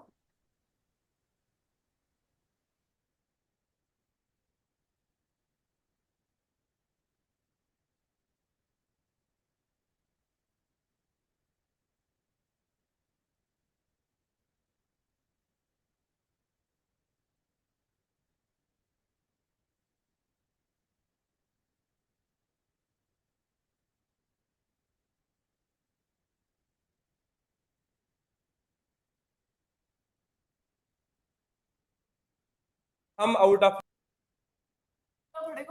Sir, mobile phone. Mom, this is the lowest that we can go with our system.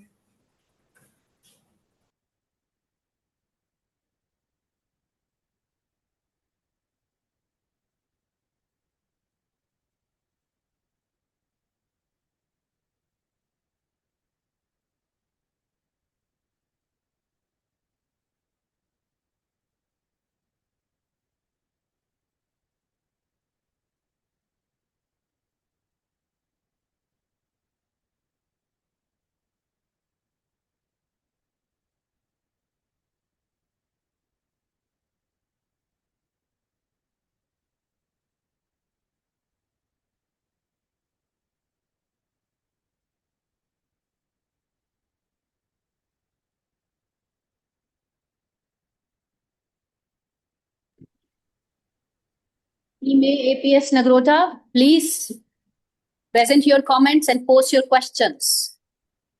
You are having 5 minutes for this. Thank you, APS Srinagar. What we poison in nature, Wait, let the timer begin.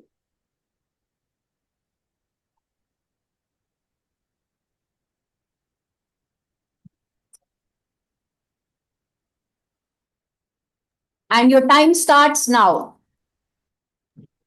What we poison in nature, we inherit in blood. Thank you to the presenting team. You have planted the seeds of a deeply important conversation. Your insights gave home to a community that's often unheard. We appreciate your clarity and would like to build on that narrative by exploring the deeper roots of the ethical dilemma. As your team mentioned, You have mentioned the example of Costa Rica, and you have told us that how they are protecting the environment and using sustainable practices.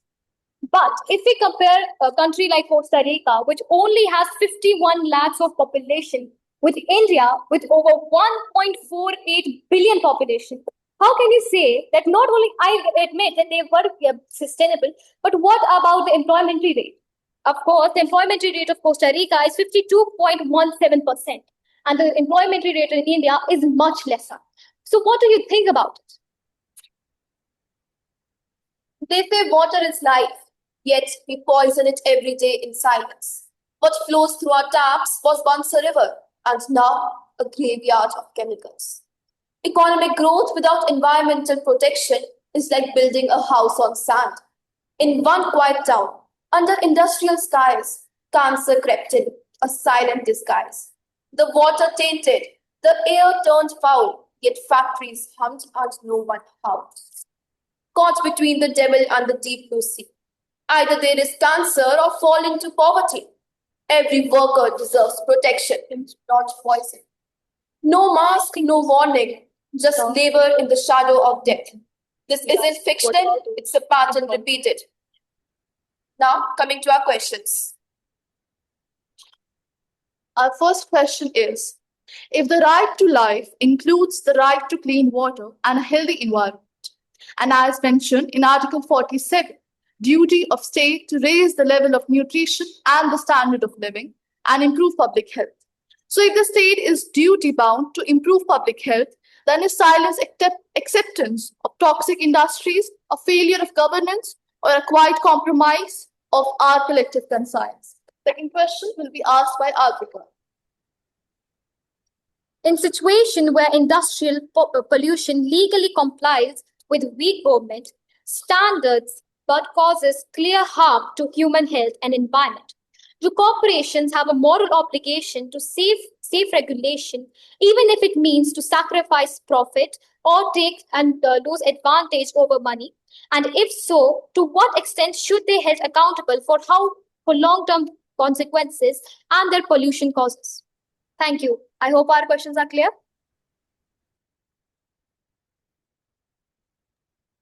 Could you repeat both of the questions? We were actually disconnected. All right. The first question was, if the right to life includes the right to clean water and a healthy environment, and as mentioned in Article 47, duty of state to raise the level of nutrition and the standard of living and to improve public health. So if the state is duty bound to improve public health, then is silence acceptance of toxic industries a failure of governance or a quiet compromise of our collective conscience? And the second question was, in situation where industrial pollution legally complies with weak governments, standards but causes can clear harm to human health and environment. Do corporations have a moral obligation to self-regulate, even if it means sacrificing profit or competitive advantage? And if so, to what extent should they be held accountable for their long-term consequences in pollution? Team B, I hope the question is clear to you now. Yes, ma'am. Yes. Okay. So now you have 4 minutes to prepare your answers and your time begins now.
Team APS Srinagar, the girl with the specs, what are you having? This device?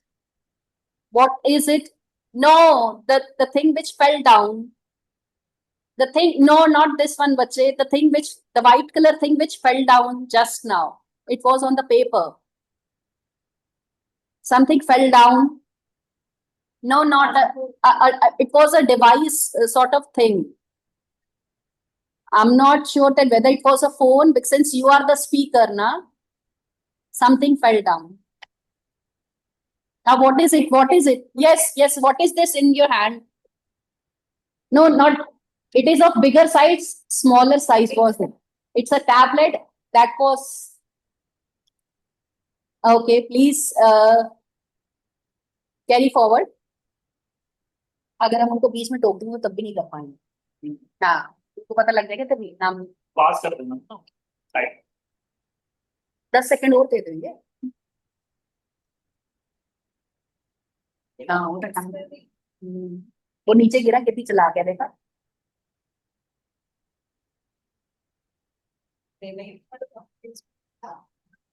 हाँ, timer pause कर दूंगी।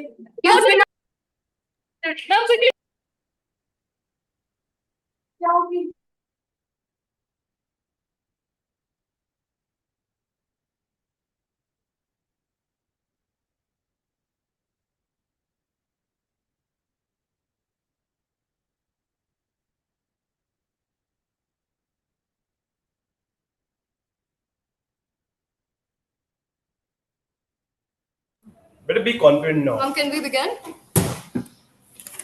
Is that fine? In the words of Mahatma Gandhi, the earth has enough for everyone's need, but not enough for everyone's greed.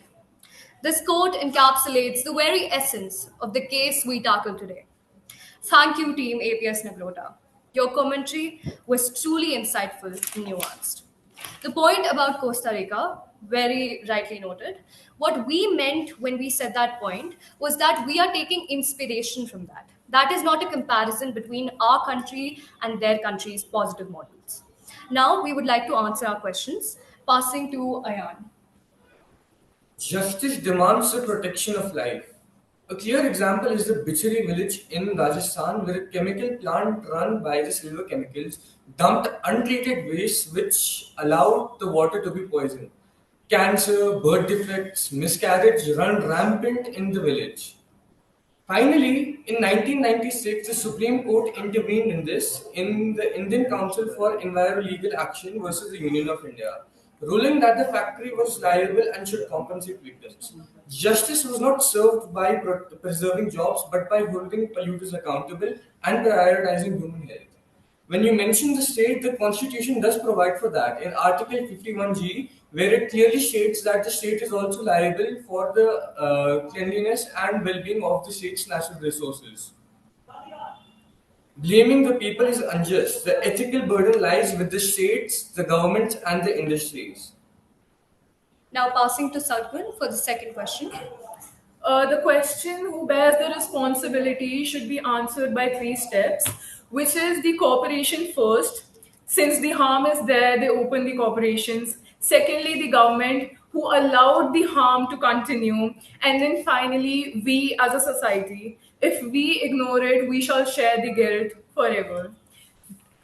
Finally, we are stating and making a change as a society to make sure that this does not continue further, and to change that this framework has been represented by us, because in the end this isn't just a policy, it's people. Children are growing up in polluted rivers, in those extremely unhealthy areas, which is bad for their health. Family are forced to choose between health and hunger, to choose between their lifestyle and their economic balance. To elaborate, I shall pass on to Nirvika.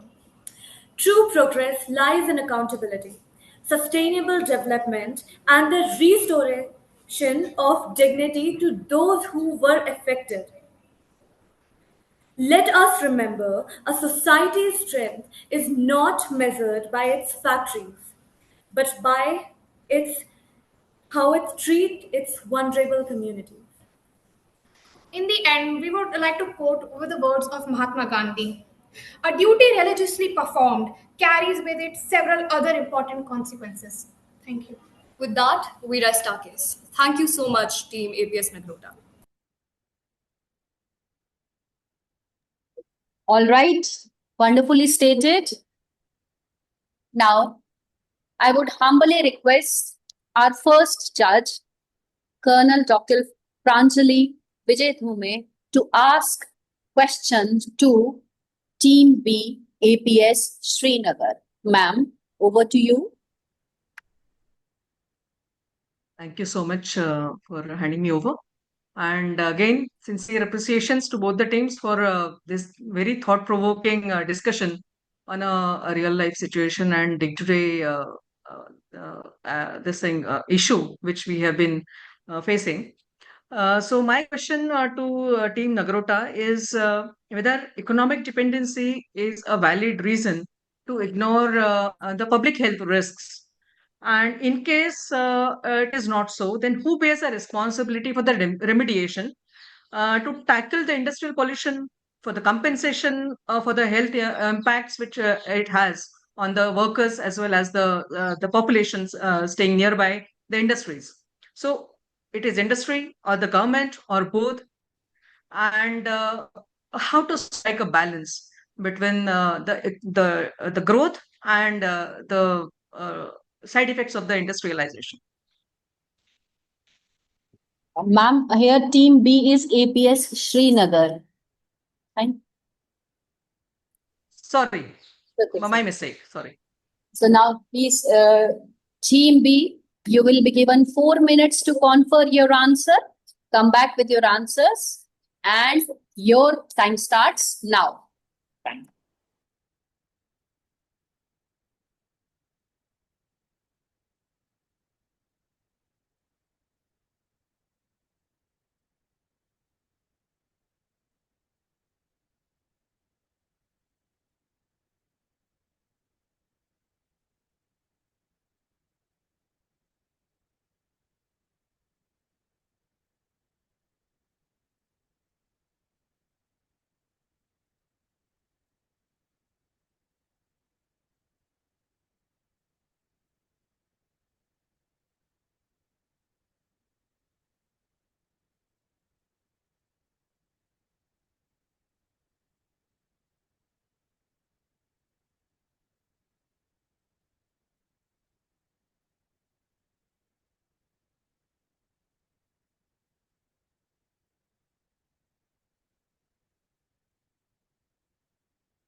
Team APS Srinagar, just a couple of seconds are left.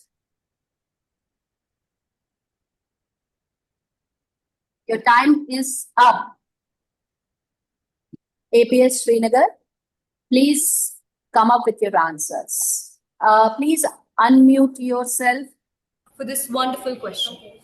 It was evoking very great discussions and was very thought provoking. Now, I would like to pass on to Ayan to elaborate on your answer. As Mahatma Gandhi once said, right is duty well performed. No livelihood is ethical if it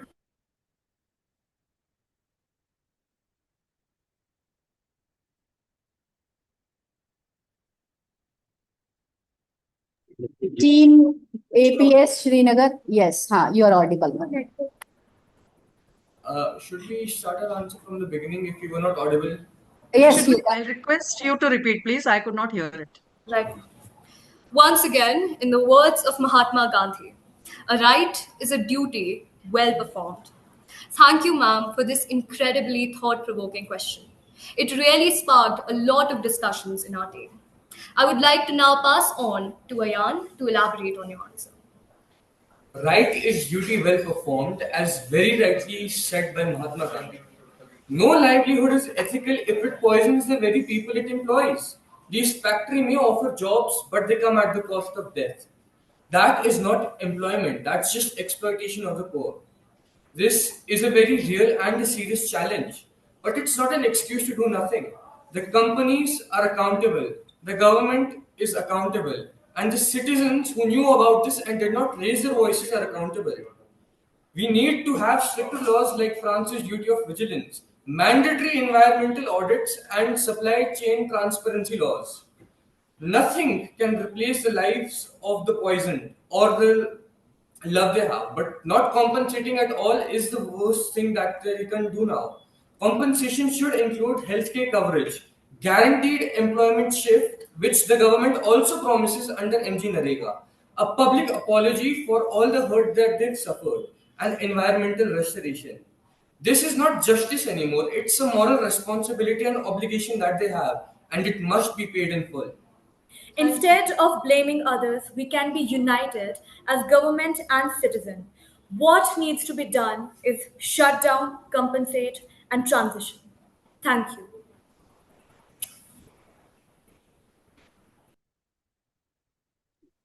Ma'am, are you satisfied with your answer or would you like to cross-question them?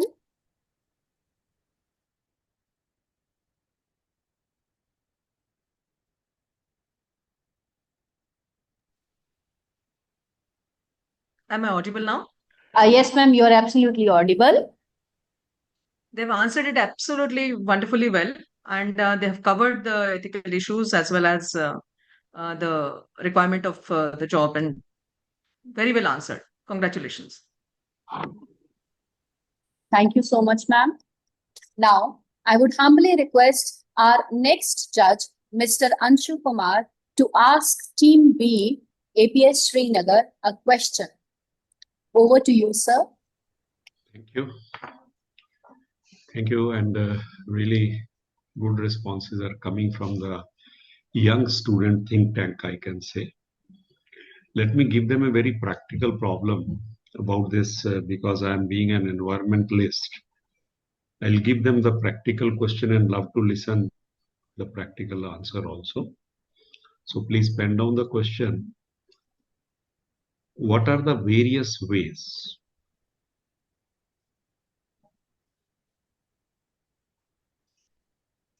to reduce industrial pollution, keeping in mind the human health, environment, and employment? Fine. It can include governance also. This is up to you how you frame the answer. Over to you for good thing. Thank you.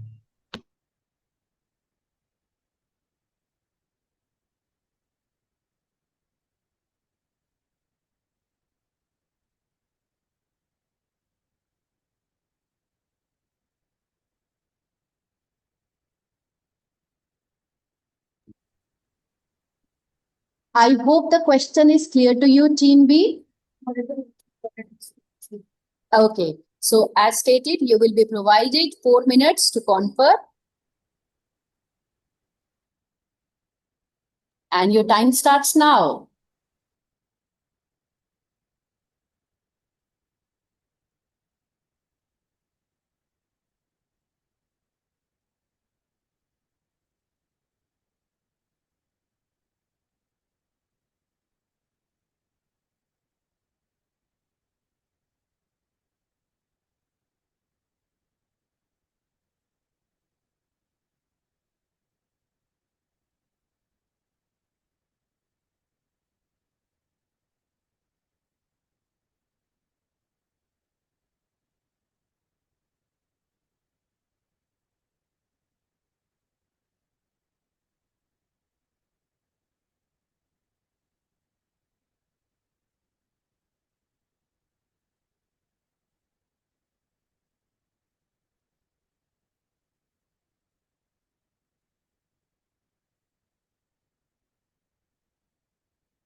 Time up, Team B, APS Srinagar. Please come up with your perspective. Right, ma'am. A wise person once said, the goal is not to shut down industries, but to clean them up, green them up, and lift everyone up. Thank you, sir, for your brilliantly practical question. It raised many insights. I would like to now pass on to Ayan to give your answer. When we talk about shutting down harmful industries or restoring damaged ecosystems, we're often met with the argument it's too late or it's too big to fix. But here's the truth, reversal is not a fantasy, it's a reality. Let's not look at the world as it is, but as it was. In Costa Rica, a country once stripped over more than half of its forest cover, the government chose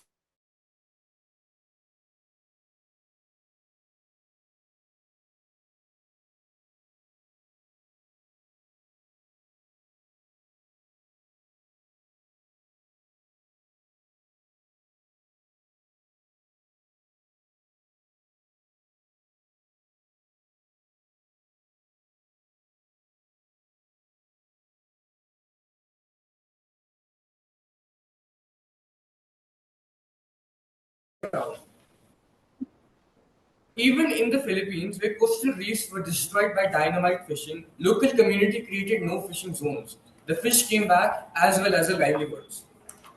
Each of these stories proves one thing: ecological destruction is not irreversible. When ethics and action align, recovery becomes reality. The question is not can we not fix this? The real question is, will we choose to?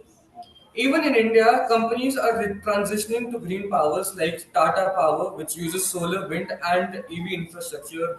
The Mahindra Group, which is transitioning to electric vehicles. Amul, which now uses solar powered dairies and biogas. ITC Limited, which has cut down on its carbon consumption and waste positive operations.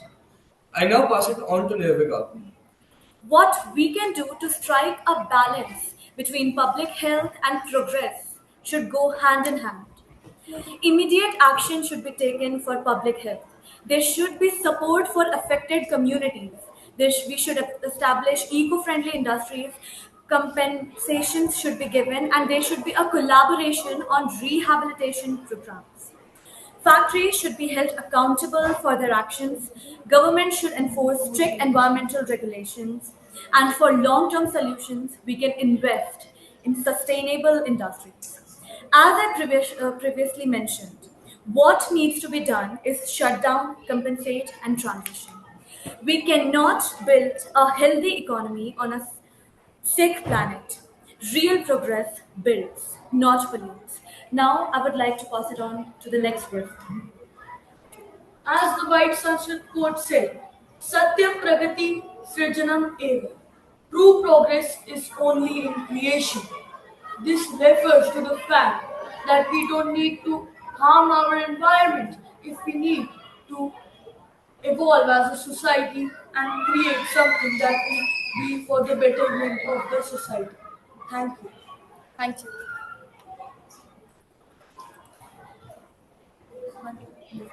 Thank you. Thank you very much for really nice thoughts and nice response over from my side.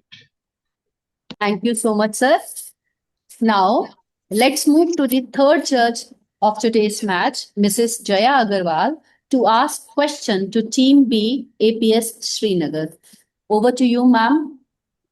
Fine. Yes, children. So you are ready? Should I throw the question, children? Okay, my question is, what is the role of fashion industry in influencing young people, polluting the environment, supporting millions of jobs worldwide, and becoming major global employer? Now, the second question is, your role to environment, self-expression, social signaling, and identity formation. Is it clear? Mom, could you repeat, please? Repeat the question, yes. Thank you. My first question is, what is the role of industry, fashion industry, in influencing young people? You people means polluting the environment, supporting millions of jobs worldwide, becoming major global employer.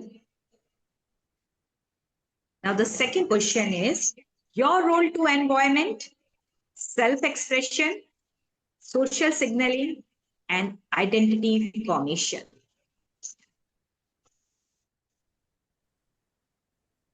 Team B, APS Srinagar, I hope the question is clear to you now. Okay, so you have 4 minutes to confer and come up with your answers after 4 minutes, and your time begins now.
Team B, the time is up. Please come up with your answers. Right. In the words of Stella McCartney, fashion is a powerful tool for change, but it can also be a force for good if we make the right choices. Thank you, ma'am, for your thought-provoking question. It was a very dynamic and unique one. I would like to pass on to to Sargun to elaborate on your answer. I believe fashion industry is working daily, day by day, to improve the existence of the environmental crisis. Like for example, influency, fan base, and fashion is something that goes hand in hand. Where famous personnel don't only promote the wearing of such clothes, but they inspire people to do the same.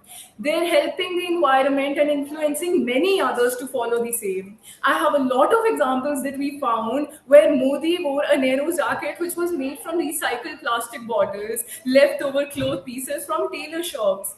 Brands like Patagonia and Omnis are purely made of eco-friendly fabrics, upcycled old garments.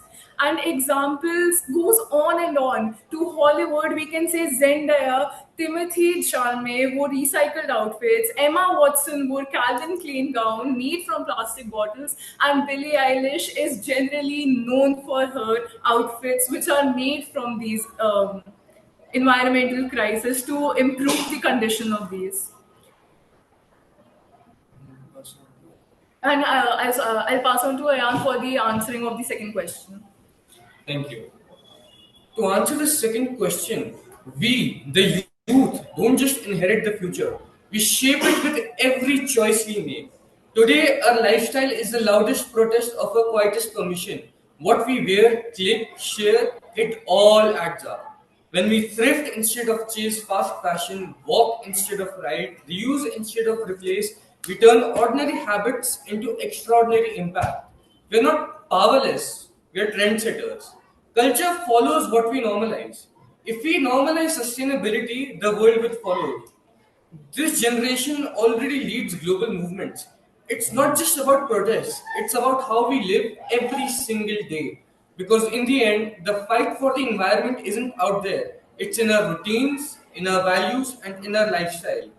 If the youth lead with conscience, the future has a chance. Thank you.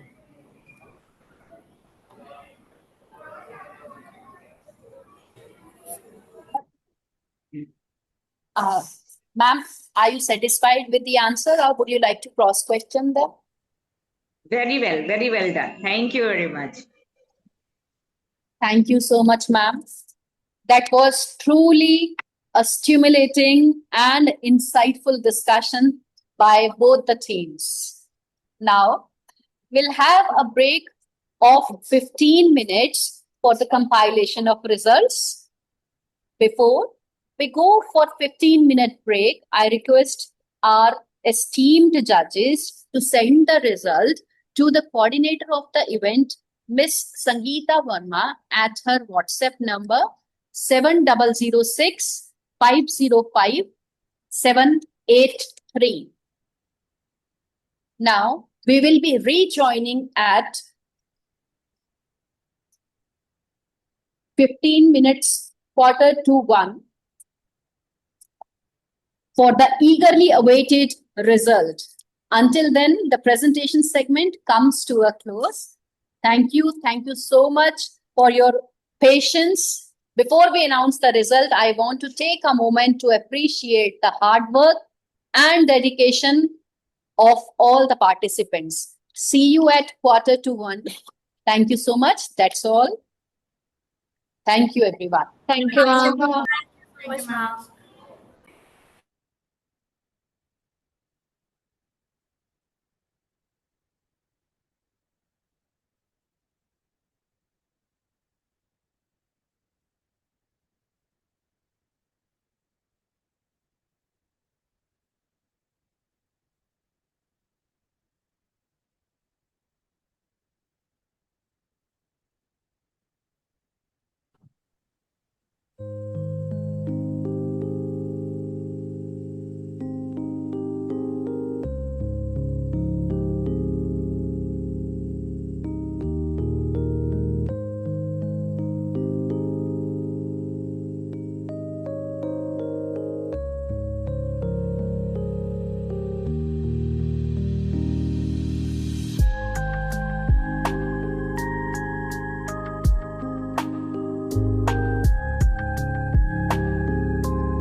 Good afternoon, everyone. Am I audible? Yes, ma'am, you are audible. I guess Team EPS Srinagar, yes, please settle down. Now, the moment we all have been waiting for has arrived now. Let's find out that which team will proceed. We have got the marks by the judges, respective judges.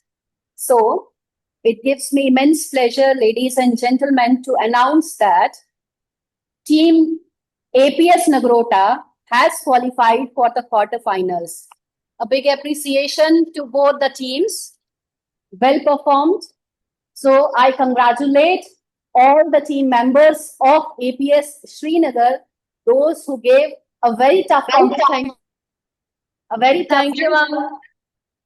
Good luck to you. And I wholeheartedly thank the jury members for the precious time and valuable wisdom and thoughts. Thank you so much, everyone.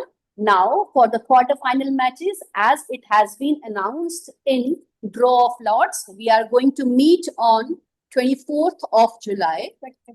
Sorry, 25th of July for the quarterfinals match.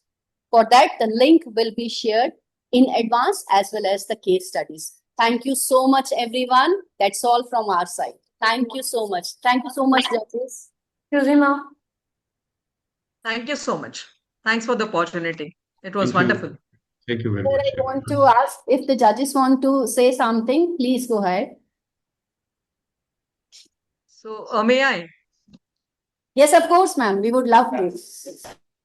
So, as I just said, I'm extremely grateful to the organizers and the elite panel of judges and Mrs. Agarwal, ma'am. Thank you so much for this opportunity and introducing me to this ethical bowl competition. And I'm extremely pleased to see the young minds in the ignited brilliant minds discussing on the real life issues. And I can see the responsible citizens in them. And winning and losing, both the teams, please. Winning and losing is part of life. And please don't go by this. You both are equally well, but it is just a matter of that somebody has to be given, somebody has to go ahead and somebody will be topped in the competition for the time being. However, wish you all the best for the future endeavors and keep discussing on the important issues and keep progressing in life. Thank you so much. And you have done extremely well. Thank you so much. Bravo. Keep it up. Thank you.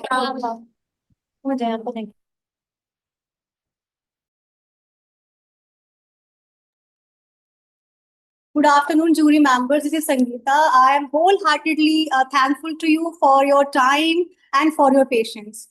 I am really very thankful to Jaya ma'am. She's always there to support us. And Pranjali ma'am, you always responded me on time. And Anshu sir, you are very kind to be with me in all the times whenever I require you. Thank you so much.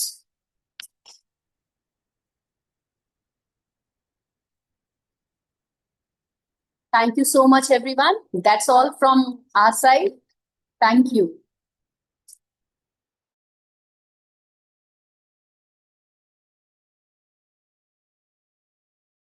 Thank you so much.